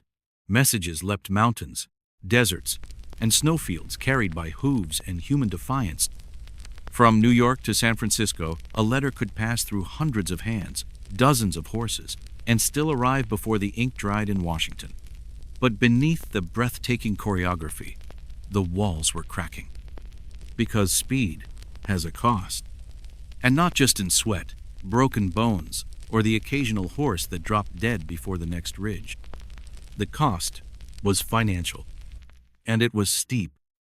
From the very beginning, the Pony Express bled money like a gut wound. Just building it had cost Russell, Majors, and Waddell around $200, an astronomical sum in 1,860. That covered the stations, corrals, barns, supply lines, and enough fodder to fuel a stampede. Then came the horses specially selected for speed and endurance. Dozens fell every month. Each replacement, expensive. Riders and station hands needed pay, meager as it was. Saddles wore out. Reins broke. Blankets tore. Every mile brought new wear and new bills. At first, mailing a half-ounce letter cost about $170 today. And even when prices dropped to $1, it was still only affordable to the rich. This wasn't birthday cards and love letters. It was government dispatches, military orders, Wall Street whispers. The founders had gambled on one thing: a government mail contract. Without it, the entire system was doomed. But politics in 1860 were a powder keg. The nation stood on the edge of civil war. Washington hesitated. Budgets shrank. And despite the Express's heroic image, many politicians saw it for what it was: a stunt. A romantic one, yes, but expensive and unreliable in the long term. By late 1860, the Express was running on fumes. And then came the lightning. In October 1861, a wire was strung through the mountains, over peaks, across valleys, through lands once thought impassable. A line of copper and ambition. The Transcontinental Telegraph. On October 24, 1861, the final link was soldered in place. A message traveled from the East Coast to the West in minutes. No dust, no riders, no horses, no blizzards, just dots and dashes, buzzing through metal and magic. It wasn't cinematic. There was no thundering hooves, no clouds of prairie dust, no boys silhouetted against the dawn. Just a man in a station tapping a key. But it worked. 2 days later, the Pony Express folded. No farewell ride, no public send-off, just silence. The same silence that once filled the plains before the first letter was ever delivered. For Russell, Majors, and Waddell, it was a financial disaster. They'd poured everything into the dream horses, men, wood, and willpower. And now the government had fallen in love with the telegraph. No more oats, no more saddles. Only wires. The Pony Express couldn't compete with electricity. No one could. But here's the strange thing. Despite its failure, the Pony Express became immortal. Not because it made money, but because it proved something. That human speed could outpace the map even if only briefly. That 80 riders, a few hundred horses, and a handful of dusty stations could bring a sprawling, divided nation together. For 18 months, it showed what was possible. And then, quietly, it vanished. The dream didn't die. It evolved. The telegraph led to the telephone to the radio to the satellite. But somewhere in that technological family tree, the Pony Express is there not as an ancestor, but as the wild, glorious cousin who once outran the storm. The ride that never really ended. When the dust finally settled and the last horses were returned to their stables, the dream of the Pony Express collapsed, not in a blaze of glory but in silence. The company was dissolved. Its assets were sold for pennies. The founders, Russell, Majors, and Waddell, faded into the shadows of bankruptcy and historical obscurity. The venture had galloped into legend, yes, but financially, it had stumbled off a cliff. But here's the strange thing. While the telegraph, a masterpiece of wires and dots and dash-a-shad, clearly won the race, it failed to steal the soul of the story. You see, the telegraph was brilliant. It was efficient. It was revolutionary. But it was not romantic. No one sang songs about the click-click of metal on metal. No one wrote poems about copper wire strung between lonely poles. The telegraph, for all its genius, lacked the beating heart of a galloping steed or the defiant figure of a lone rider against the horizon. The Pony Express, on the other hand, now that was a story. Even as it was dying, it was already becoming legend. Its riders, mostly teenagers, some barely old enough to shave, had faced weather, wilderness, and warpaths with nothing more than a saddle, a pouch of letters, and a revolver they barely knew how to use. That was a story people could wrap their hearts around. The ink hadn't even dried on its obituary before the retellings began.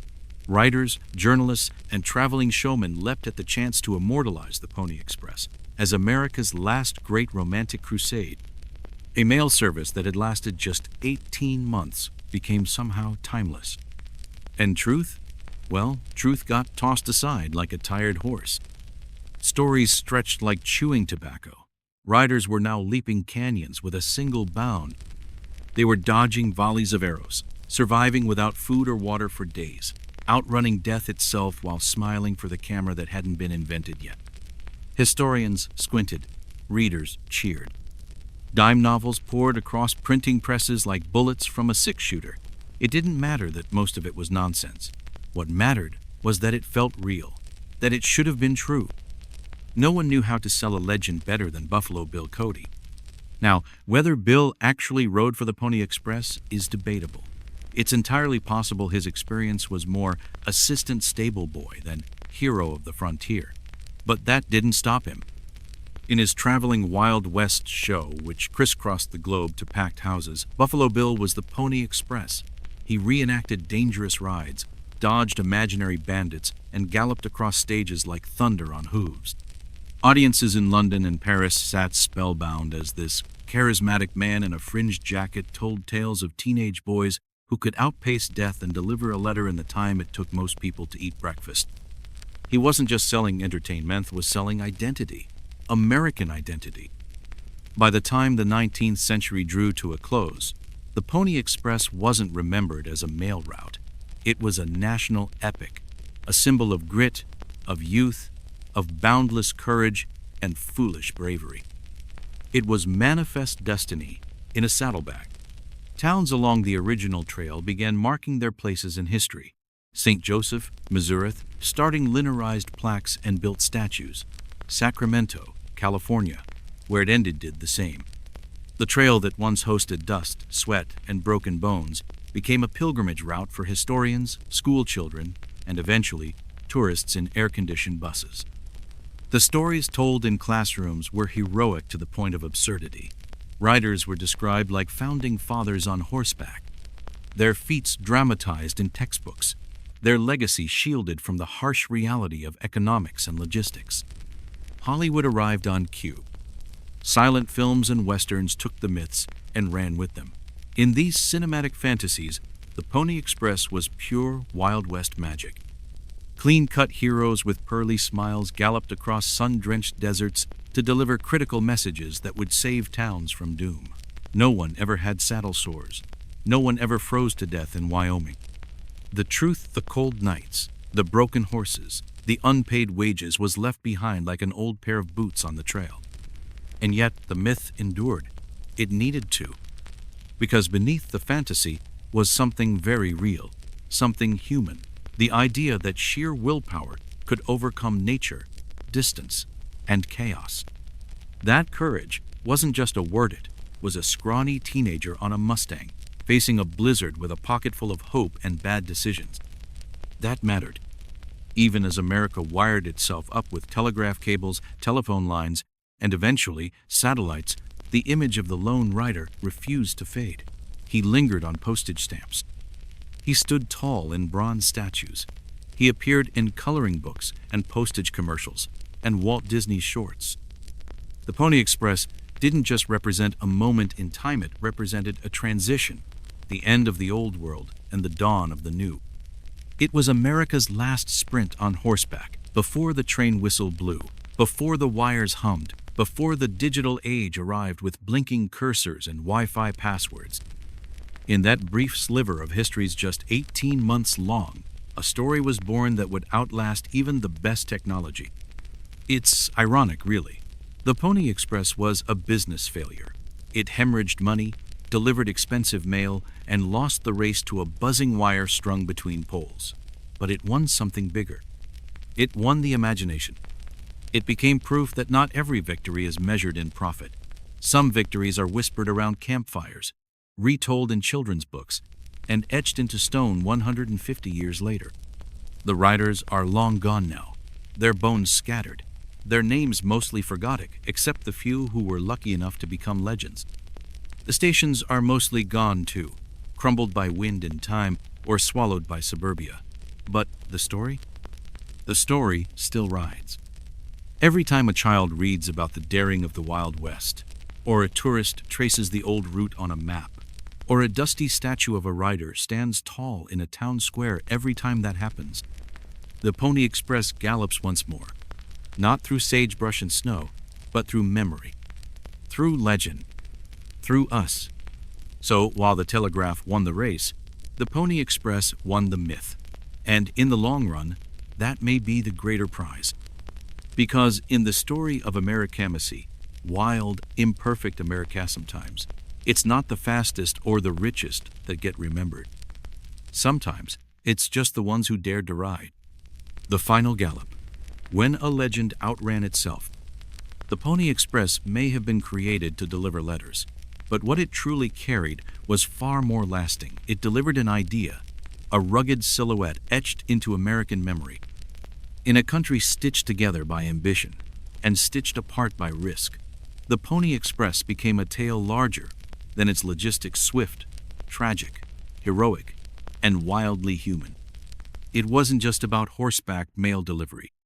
It became a story of raw willpower, of the lone teenager racing across the wilderness, braving storms and arrows, carrying the burden of a young, unpolished nation. The imagery was too powerful to fade. It wasn't efficiency they celebrated. It was courage, grit, the sound of hooves against stone echoing across canyons, a heartbeat between two coasts. As America stepped into the roaring gears of the industrial age, the soul of that galloping cowboy didn't vanish. It became nostalgic fuel. Railroads may have tied the nation with steel. Telegraph wires could whisper across cities in milliseconds, but none of it stirred the same emotion. The Pony Express was the last moment communication felt truly alive, when urgency was soaked in sweat and messages came with a pulse. The truth, of course, was messier. The Express had been expensive, dangerous, and never profitable, but that didn't stop school books from turning it into a patriotic fairy tale. The story was too good, too clean, too full of adrenaline to be ignored. It painted westward expansion not as a history of land grabs and conflict, but as an exhilarating adventure, a bold race into the unknown. A teenager galloping through the desert. That's easier to celebrate than a courtroom dispute or a collapsed freight company. Still, to dismiss its impact would be to miss the point. It was short-lived, yes. Financially ruinous? Certainly. But in just a year and a half, it proved something profound, that the vast, wild West could be connected. That distance, no matter how brutal, could be crossed. That communication could ride on courage before it ever rode on wires. In many ways, the Express was America in adolescence. Big dreams, reckless choices, scars, broken bones, and all. It was a clumsy miracle, a fever dream of ambition that helped lay the groundwork literally and symbolically for everything that came after. The telegraph, the railroads, the highways. And then, just like that, it was gone. On October 26, 1861, 2 days after the transcontinental telegraph line went live, the last Pony Express rider galloped into Sacramento. No parade, no cheering crowd, just the quiet end to one of the boldest gambles in communication history. It didn't die in failure, it ended in victory. It had done what it set out to do, prove that a continent-wide connection wasn't a fantasy, that it could be fast, reliable, and driven by human nerve alone. Even though the future had arrived as a flicker of electrical signals, the Express had already written the blueprint. It left behind more than a route. It left a standard. And with time, it grew into myth. Town squares raised statues of riders frozen mid-gallop. July brought reenactments where dusty boots and leather mochilas carried history forward. Postal stamps commemorated its blur of bravery. Historians returned again and again to those 18 months, their voices dancing between admiration and disbelief. And rightly so, because the entire operation had been hanging by a thread. Riders carried mail in feather-like pouches, tossed between horses in seconds. Stations had to be perfectly staffed and supplied. Horses had to gallop through rivers and across cliffs. Riders, many still boys, faced attacks, stampedes, freezing nights, and overwhelming isolation. It was beautiful chaos. It worked more on luck and sheer will than anything else. And that's why we still talk about it, because the Pony Express, in its messy, breathtaking sprint across America, captured something eternal, the belief that human hands and hearts could still matter. That speed didn't have to mean soullessness, that the frontier wasn't just a space to tame, but a space to prove who we were. Even now, when messages travel faster than thought, there's something poetic about imagining a kid on horseback, eyes burning, wind howling, dust in his teeth, carrying a message not because he had to, but because someone had to, and he was brave enough to try. The Pony Express didn't just cross mountains, it crossed into memory, and there it still gallops. The bow before the storm, the ancient song that became the violin. Before symphonies raised their arms and concert halls fell into hushed awe, before the violin wept through Vivaldi's storms or danced beneath Paganini's fire, it had no name, no elegant shape, no polished maple curves, no velvet-lined case. Once, it was simply wood and gut, primitive, powerful, alive in ways we've forgotten. Its earliest cry didn't rise from the marble steps of Florence or the quiet chapels of Vienna. No, it howled into the wind from the open steppes of Central Asia, where the sky stretched forever and the only ceiling was blue. There, in the wild silence of the grasslands, where nomads slept under stars and chased herds across the earth, the ancestors of the violin were born. And like their creators, these instruments didn't stay still. They traveled, they adapted, and eventually, they sang. The wind-bent birth of the bow. Picture it, a Mongolian herder in a fur-lined robe, sitting outside his yurt as dusk settles. Beside him, a strange wooden body, boxy, thin, and strung with horsehair. He draws a curved stick, also strung with coarse tail hair, across it. A sound emerges nasal, raspy, yet hauntingly close to human wailing. It's the morin kur, the horsehead fiddle. Not a violin yet, but its ancestor, perhaps its soul. These were not concert instruments. They were tools of storytelling, of ceremony. They mimicked animal calls, echoed the hum of galloping hooves, moaned like the wind before a storm, played at births and funerals, tied to spirits, shamans, rituals. Most importantly, they didn't pluck. They pulled sound, friction, sustained note, expression. The bow had arrived. It changed everything. The world would never hear music the same again. The sound spreads westward.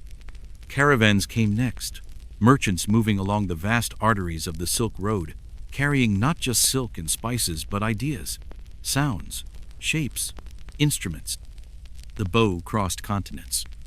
First to Persia, where the rebab flourished, a spike fiddle held vertically, played on the knee, strung with gut, and bowed with grace. It passed into the Arab world, through Mesopotamia and North Africa, and into Spain with the Moors. In Moorish Spain, the rebab seduced new ears. Courtyards rang with its keening song.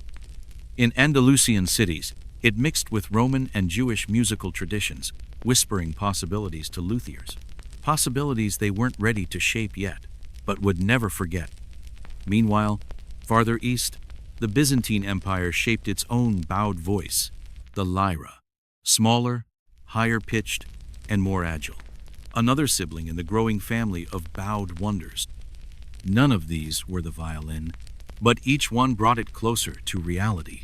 Each was a step in the dark toward something that would one day break into the light. A patchwork of strings in medieval Europe. By the time medieval Europe began tuning its ears to bowed sound, the fiddle was already many things. Some called it the vielle, others the fiddle or gig. Wandering minstrels played them in stone-paved streets. Monks bowed them softly in candlelit cloisters.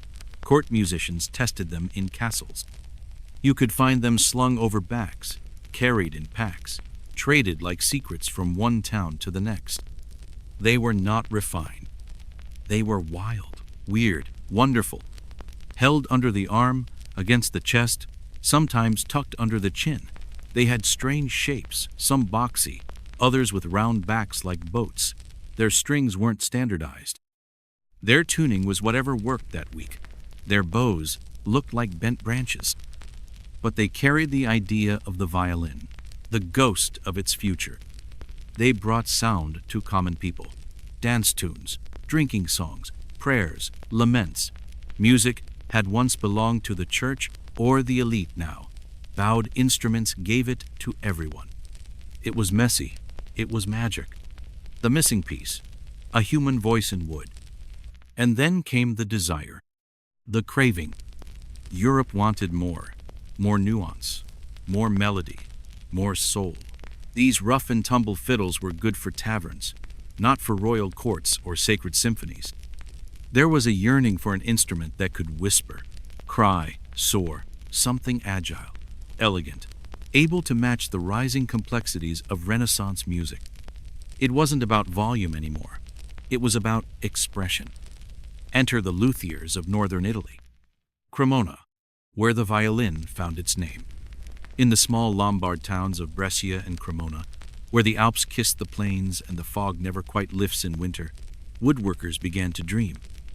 They studied the old fiddles, took them apart, cut new curves, built thicker soundboards, changed the arch of the body, experimented with varnish, standardized the fingerboard, tightened the bow. They were building not just an instrument but a masterpiece. And then, sometime around the early 1500s, it happened. The first true violin was born. It was no longer a clumsy folk tool. It was a precision-crafted voice made of spruce, maple, ebony, and horsehair. Its sound was sweet, nimble, aching. It could weep in a church or fly through a dance hall. It could lead or follow. It could sing alone or vanish into a symphony. And in the hands of a maestro, it could speak. Why the violin took root in the soul. Why did this shape, this sound, outlive so many other instruments? Because it held contradiction. It was simple, 4 strings and a bow, but infinite, capable of sadness, joy, rage, ecstasy. It was small enough to be intimate, powerful enough to command attention. It required precision, but rewarded emotion. The violin wasn't just an invention. It was a mirror of humanity, the bow that never broke. Over the next few centuries, the violin would conquer Europe. It would find its way into every orchestra, every conservatory, every salon.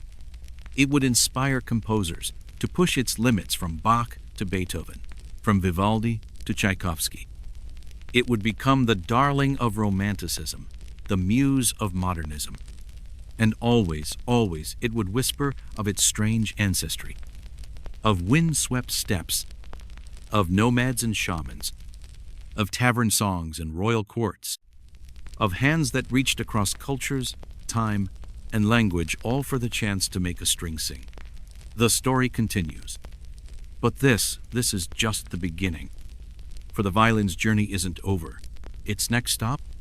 The age of virtuosos, the golden age of Stradivari, the rise of legends like Niccolò Paganini, and a world forever changed by the curve of a scroll, the tension of a bow, and the wild, eternal longing in 4 singing strings. In the shadowed corners of European cathedrals, in echoing chambers lit by candlelight, something subtle but seismic was unfolding. Amid stone cloisters and crowded courts, the arts were quietly rebelling.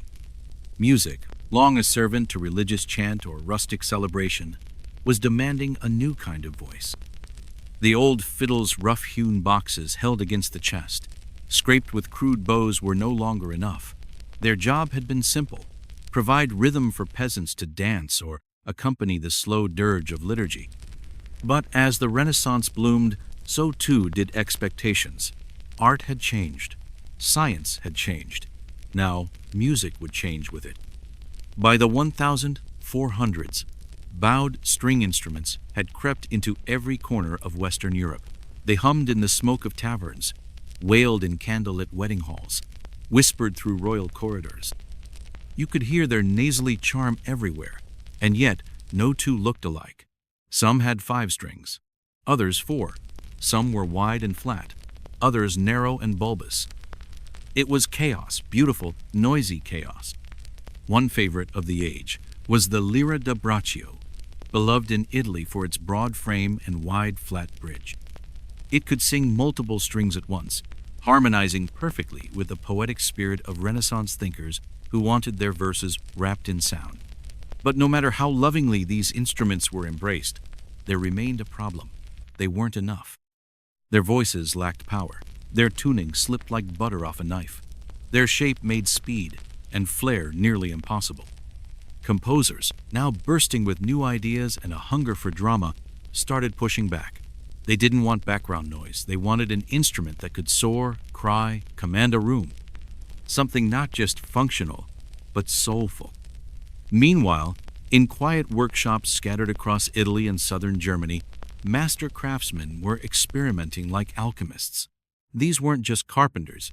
They were sculptors of air and echo. They began to understand that the way wood was bent, the varnish brushed, the arch carved all, could coax magic from silence. Thinner tops made the wood breathe better. Curved backs amplified the tone. A higher arch allowed bows to sing across each string separately, giving birth to melodies that danced rather than droned. These makers weren't just shaping instruments, they were shaping sound itself. As these innovations crept forward, so did musical ambition. Composers started writing more elaborate parts. The bowed instrument was no longer backup, it was moving toward center stage. And so, all the ingredients of transformation had gathered. A new generation of music, a new breed of builder, and centuries of experimentation aching to evolve. What they needed now was someone bold enough to break the mold. That someone lived in a quiet little town called Cremona, nestled along the lazy curve of the Po River in northern Italy. Cremona didn't boast armies or empires, but what it had was skilled guilds of artisans whose hands seemed blessed by the muses. In this cradle of craft, during the 1500s, the violin as we know it was born, and at the heart of that birth stood a man named Andrea Amati. Amati was no mere tinkerer. He wasn't guessing or groping in the dark. His hands knew what they wanted. Drawing from centuries of fiddles like the lira da braccio, he began cutting away the clumsiness of the past and carving toward the future. He didn't just build instruments, he created blueprints. His genius was in restraint, streamlining the body, balancing the curves, and most importantly, standardizing the form. He introduced F-shaped sound holes that projected clearer tone and strengthened the frame. He made the instrument lighter, more responsive, more alive beneath the fingers. And for the first time, he tuned the strings in fifths, a mathematical symmetry that allowed for dazzling range and agility. By the mid-1500s, Amati's violins had caught the attention of kings. King Charles IX of France, hungry for symbols of sophistication, ordered 24 of Amati's instruments for his court. These weren't just tools of sound, they were jeweled treasures, painted and gilded with gold, cradled in velvet, placed in rooms of power like sacred relics. Suddenly, a bowed box of wood had become the voice of nobility. And with that, Cremona became sacred ground. More followed in Amati's wake. The Guarneri family, the Stradivari dynasty. They didn't just replicate his work, they evolved it. They tested new varnishes, adjusted archings, finessed thicknesses. They listened not just with ears, but with fingertips. To this day, a violin bearing the name Stradivarius is whispered with reverence, its tone still unmatched. But why Cremona? Some say it was the wood maple and spruce from alpine forests, aged to perfection. Others swear it was the microclimate, the exact balance of humidity and temperature that made drying wood an art form in itself. Still others believe it was the guild culture, secrets passed by mouth, never inked on paper, from master to apprentice like sacred spells. Whatever the reason, Cremona became to violins what Florence was to painting, the city where genius flourished. From these narrow streets came instruments that could whisper sorrow or scream joy, carry lovers to tears, or march soldiers to battle. Their voice was human, trembling with vulnerability and fire. And slowly, they began to leave their birthplace. By the early 1600s, The violin had outgrown its roots. No longer just a Cremonese curiosity, it began to travel. From Italian courts to Spanish chapels, from German opera houses to English ballrooms, it rode on the shoulders of traveling musicians and court composers alike. Its form was perfect, its voice unmistakable. It had become something more than an invention. It had become a soul in wood. As the violin stepped beyond the cozy confines of Cremona's luthier shops, it did not simply travel, it conquered. From candlelit chapels to gilded courts, across the echoing vaults of Europe's Renaissance, the instrument once considered rustic and erratic began its majestic evolution into a pillar of musical power, prestige, and expression. Italy remained its spiritual home, the place where its wood first found voice. But now, that voice was stretching, learning new languages, new emotions. In the hands of Claudio Monteverdi, a composer not content to simply write music but to elevate it into human drama, the violin was given a new task: feel. In Monteverdi's groundbreaking opera L'Orfeo, 1607, the violin was no longer background accompaniment. It wept, seduced, and soared. It was passion in wood and string. Gone were the days when the violin was a peasant's toy or a minstrel's prop. Now it was a protagonist. As Italian musicians fanned out across Europe, so too did the violin's influence. They crossed the Alps, settled in German cities, whispered in the ears of French nobility, and filled Austrian palaces with their shimmering sound. The courts, ever hungry for novelty and refinement, embraced the violin with open arms and royal wallets. In France, King Louis XIV, the self-styled Sun King, made the violin not only fashionable but official. His court orchestra, Les 24 Violons du Roi, the King's 24 violins, was the ultimate flex, a wall of sound made entirely from Cremonese descendants. In Versailles, the violin wasn't just heard, it was seen. Golden, gilded, glorious. Germany and Austria weren't far behind. There, makers like Jakob Stainer began forging a new identity for the instrument. Where the Italians chased brilliance and bite, the Germans favored warmth and depth. Stainer's violins were deeper in body, richer in tone, more wine than champagne. His design became the preferred style for sacred music and intimate sonatas. Meanwhile, daring composers like Heinrich Biber pushed violin technique into uncharted territory, crafting works of dazzling virtuosity and spiritual intensity. And the church? It had once eyed the violin with suspicion, deeming it too sensual for sanctified ears, but even the clergy couldn't resist its persuasive whisper.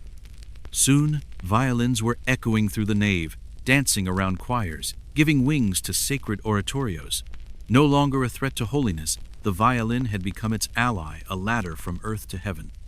By the twilight of the 17th century, the violin was indispensable. It wasn't just part of the ensemble, it was the ensemble. Whether in candlelit cathedrals, smoke-drenched taverns, or mirrored royal ballrooms, it commanded presence. And yet, it was only just beginning its reign. Because then came the Golden Age, and with it, the rise of a name that would redefine perfection itself: Antonio Stradivari. If Andrea Amati had given the violin its body, Stradivari gave it a soul. Born in Cremona in 1644, Antonio Stradivari began in the shadows of Amati's workshop. But he didn't stay there long. He studied. He innovated. He pushed the boundaries of what wood could sing. And then he surpassed his masters. What Stradivari created between the late 1600s and early 1700s wasn't just a violin, it was a miracle. His instruments were marvels of beauty and engineering, shaped with near-religious precision. Every curve, every groove, every whisper of varnish was part of a secret symphony. The varnish alone, deep, mysterious, luminescent, still stumps scientists today. His violins glowed, not just in color, but in sound. They could command the farthest reaches of a concert hall, yet still purred gently in the ear of a single listener. They were fierce but fragile, monumental but intimate. They were alive. Over his lifetime, Stradivari crafted more than one, 0 instruments, violins, violas, cellos, even guitars. Of those, around 650 survive today. Each one is named like nobility: the Messiah, the Lady Blunt, the Soil. They reside in museums, in vaults, and still in the hands of the world's greatest soloists. Even centuries later, no one has truly replicated their magic. Many have tried. Acoustic physicists have scanned the wood. Chemists have reverse-engineered the varnish. AI models have studied the contours. And still, Stradivari holds his secrets. Was it the alpine spruce, the flamed maple, the climate of Cremona, the silence of the Guild, or simply genius, impossible to bottle? Whatever the answer, the result was unmistakable. Antonio Stradivari's instruments set the bar not just for violins, but for craftsmanship itself. His work wasn't simply admired, it was worshipped. And so, from the dusty workshops of Cremona to the royal courts of Europe, the violin had completed its transformation. No longer an experiment, no longer a curiosity. It was now a sovereign instrument, a voice of kings, of composers, of the divine. But its journey wasn't over. In the next chapter, it would become the soul of concertos, the heartbeat of symphonies, the trusted partner of soloists walking the tightrope of live performance. And still today, with every bowed note, with every trembling vibrato, we hear the echoes of Monteverdi's yearning, of Stradivari's chisel, of a small town in Italy that carved the voice of the world. The violin story didn't end in a workshop. It was merely reborn on stage. Once Stradivari had carved the soul into the wood, the stage was set for another kind of genius to emerge, the one who could awaken that soul with a bow. Though the back of every Stradivarius may have aged into perfection, its spirit was something that had to be stirred, and few could stir it like the virtuosos who followed. Every tiny adjustment in thickness and curve made by Stradivari became a language, and the world's greatest musicians learned to speak it fluently. His workshop, once nestled in the sleepy town of Cremona, became something of a musical shrine. Monarchs, maestros, and soloists from distant lands chased his instruments as if chasing holy relics. Even after his passing in 1737, a Stradivarius became more than just a tool. It was a throne made of maple and mystery. But Stradivari wasn't alone in the golden age of violin making. The Guarneri family, particularly Giuseppe Guarneri del Gesù, carved out their own place in the pantheon. Their violins were wilder, moodier, deeper, the kind of sound that whispered secrets and screamed storms. These were the favored blades of dark magicians like Paganini. By now, the violin had passed through the hands of the luthiers and into the realm of performance gods. No longer a background player or a dancing partner to lutes, the violin stood front and center, an instrument that could speak, sob, seduce, or shout. It became the lead actor on Europe's musical stage. Enter Arcangelo Corelli. He wasn't flashy, but he was revered. His style was elegance incarnate, not a sword fight of notes, but a ballet. His sonatas taught generations how to phrase, how to breathe with the bow, how to shape silence and sound. Corelli was the calm before the storm. And the storm had a name: Antonio Vivaldi. Vivaldi, the fiery-haired priest of Venice, wasn't content with just playing the violin. He made it dance, chatter, and howl. He composed over 200 violin concertos, but none more iconic than the Four Seasons. These weren't just compositions, they were theatrical symphonies of nature.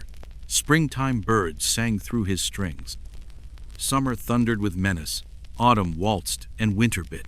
In his hands, the violin became a storyteller of the earth itself. As music transitioned from the ornate curves of the Baroque to the structured elegance of the classical era, the violin remained the emotional backbone. Composers like Mozart and Beethoven pushed its limits not just in technique, but in soul. Their sonatas and concertos weren't mere exercises, they were confessions, arguments, prayers. Mozart made the violin flutter like laughter and sob like a child. Beethoven made it roar with rebellion and whisper with longing. For them, The violin was no longer just an instrument, it was a character, a speaker of truths. But then came the sorcerer. Niccolò Paganini wasn't just a violinist. He was a myth walking in flesh, tall, pale, gaunt, and intense. He appeared on stage like a Gothic ghost. His fingers moved faster than most could follow, bending physics and possibility.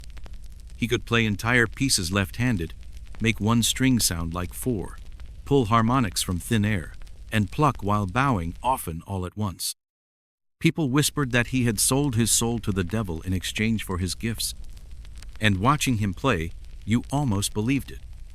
Paganini's 24 Caprices remain among the most daunting works ever written for solo violin. They aren't just difficult, they're dangerous. His music was less about beauty and more about audacity. But that audacity reshaped what people expected from a violinist. After him, playing well wasn't enough. You had to be extraordinary. The age of the virtuoso had begun, and the violin, no longer a polite chamber companion, had become a force of nature. As the 18th century faded and the 19th century dawned, the violin wasn't just a solo star. It was now the commander of orchestras. Once a modest stringed cousin in small Baroque ensembles, it now roared at the head of full symphonic battalions. Baroque orchestras, with their intimate clusters of strings and harpsichords, had already paved the way. Composers like Bach and Handel gave violins critical parts, but still within the group, as puzzle pieces in a tapestry. Then came the classical revolution. Franz Joseph Haydn, the father of the symphony, expanded the orchestra, and with it, the violin's prominence. No longer just a harmonic filler, the violin now carried themes, melodies that told stories, defined movements, shaped entire emotional arcs. Mozart treated violins like dancers, graceful, precise, capable of aching tenderness and sudden flair. In his hands, the instrument fluttered between playfulness and profundity in mere seconds. But it was Beethoven who blew the walls off. He enlarged the symphonic form, added weight, force, drama, and trusted violins with the heaviest burdens. The first violins carried thunder. The second violins echoed with trembling questions. His string writing demanded power, precision, and emotion in equal measure. And then came the romantic explosion. Orchestras ballooned in size and ambition. Brahms carved emotion with a chisel. Tchaikovsky wrote melodies that bled. Dvorak filled concert halls with folk soul and symphonic grandeur. And always, always, it was the violins that led the charge. They weren't just playing music, they were speaking for nations. They were dreaming aloud. From workshop relic to stage royalty, the violin had become the very voice of Western music. Paganini gave it legend, Beethoven gave it weight, and Vivaldi gave it wings. But the journey wasn't over. A new world was waiting, concert halls that stretched to the heavens, and a 20th century about to test the limits of sound itself. In the towering theaters and shadowed rehearsal rooms of the modern world, the violin still reigns not just as a musical instrument, but as a vessel of the human soul. But to understand how this seemingly simple wooden figure curved like a question mark became the heart and conscience of so many musical traditions, you have to trace its journey across continents, cultures, and centuries. By the end of the 19th century, the violin had become a mainstay of orchestras, concertos, and solo recitals. Its voice, capable of both thunderous grandeur and whispering sorrow, had embedded itself deep into the DNA of Western classical music. In grand symphonic halls, violinists became warriors of sound, expected not only to possess technical perfection but to embody emotion, narrative, and grace under pressure. Composers handed them the most lyrical themes, the most challenging passages. It was no longer enough to be good. The violinist had to become part shaman, part athlete, part actor. Conductors knew this. That's why they leaned so heavily on the concert master, the leader of the first violin, someone who didn't just tune the instruments or direct bowing technique, but set the spiritual and emotional tone for the entire orchestra. In large symphonies of up to 100 players, it was often the concertmaster who held the invisible thread that kept the music breathing as one. Whether in a quiet chamber ensemble or a sweeping Mahler symphony, The violin had earned its place as the heart of the music's body. But even then, the violin was already whispering to the world beyond Europe. Across borders and oceans, the violin slipped out of the salons and into the streets, into the hands of people who didn't wear tuxedos or study at conservatories. In Eastern Europe, Romani communities had long embraced the violinette, with the restraint of chamber musicians but with blazing freedom. In Romani music, the violin laughed, cried, shouted, and danced. It became the spirit of survival, the voice of exiled joy and sorrow. Their players didn't read from sheets of music. They played from memory, from history, from wounds that never fully closed. And then, across the Atlantic, the violin transformed yet again. It removed its polished shoes, donned muddy boots, and was reborn as the fiddle.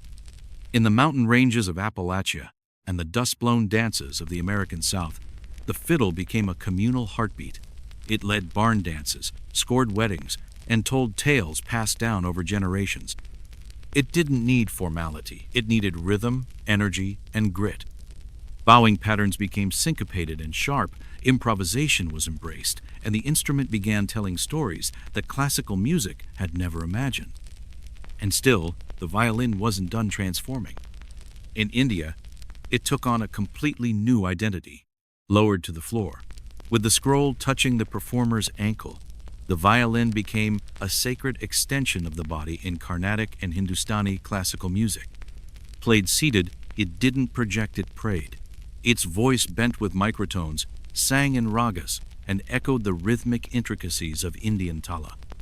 It mimicked the human voice so closely that listeners sometimes couldn't tell where the vocalist ended and the violin began. This wasn't European virtuosity. This was spiritual communion. In Latin America, the violin again adapted. In Mexico, it soared over trumpets in mariachi ensembles. In Argentina, it wept and pulsed alongside bandoneons in smoky tango ballrooms. It didn't arrive with domination. It came in peace, blending with local rhythms and styles, changing with the people instead of demanding they change for it. And jazz set it free all over again. In smoky 1930s Paris clubs, players like Stéphane Grappelli made the violin swing.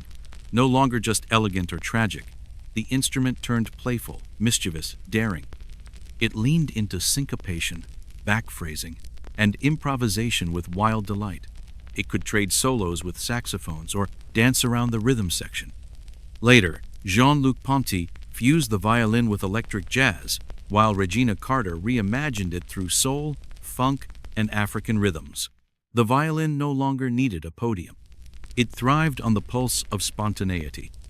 By the dawn of the 20th century, the violin was no longer European. It was global. It didn't speak one language. It spoke them all. Its sound could be polished and pristine, or raw and rugged. It could lead an orchestra of 100, or stand alone on a street corner. Through all of its journeys, through all its changes, it remained recognizable. It stayed itself.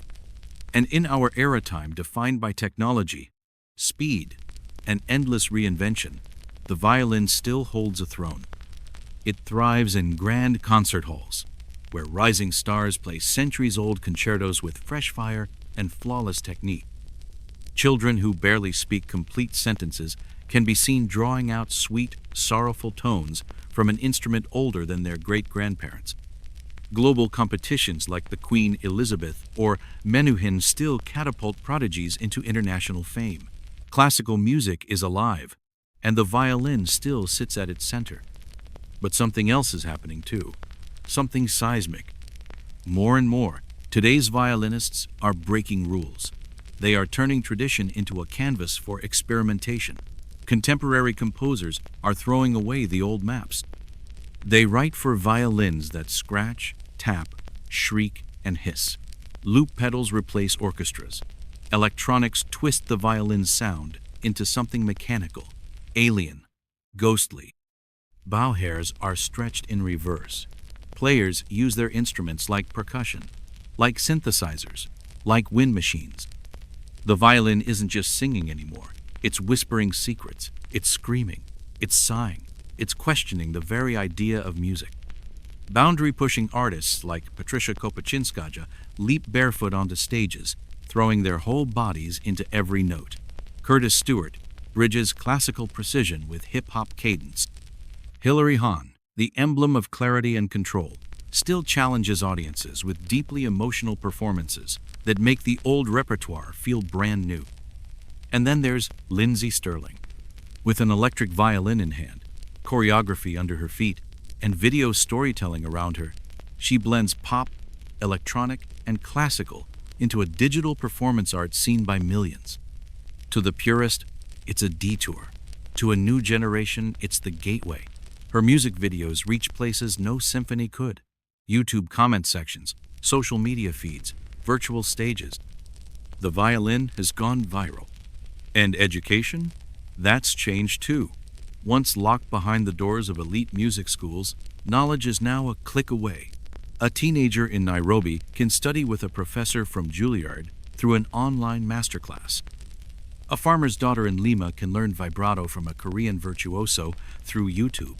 The violin is no longer just inherited, it's downloaded, streamed, shared. But with this openness comes a challenge. In a world moving faster than ever, where attention is split and gratification must be instant, can the depth, patience, and discipline of true violin mastery survive? Will we still sit and bow for hours, chasing perfect intonation and emotional honesty in a time obsessed with speed and spectacle? Yes, because through all the chaos, one thing endures. The violin is not just an instrument, it's an echo of the human voice. It cries like we do, it sighs like we wish we could, it sings when we are silent. It speaks without words, cuts through noise, and finds the feeling buried beneath the clutter. And whether it's performed in a dusty chapel, a neon-lit subway, or to 10 million viewers on a phone screen, it still holds the power to make time pause. For just a moment, for just a breath. Delicate, yet defiant, ancient, yet always becoming. The violin's journey is not over. Its story is still being written.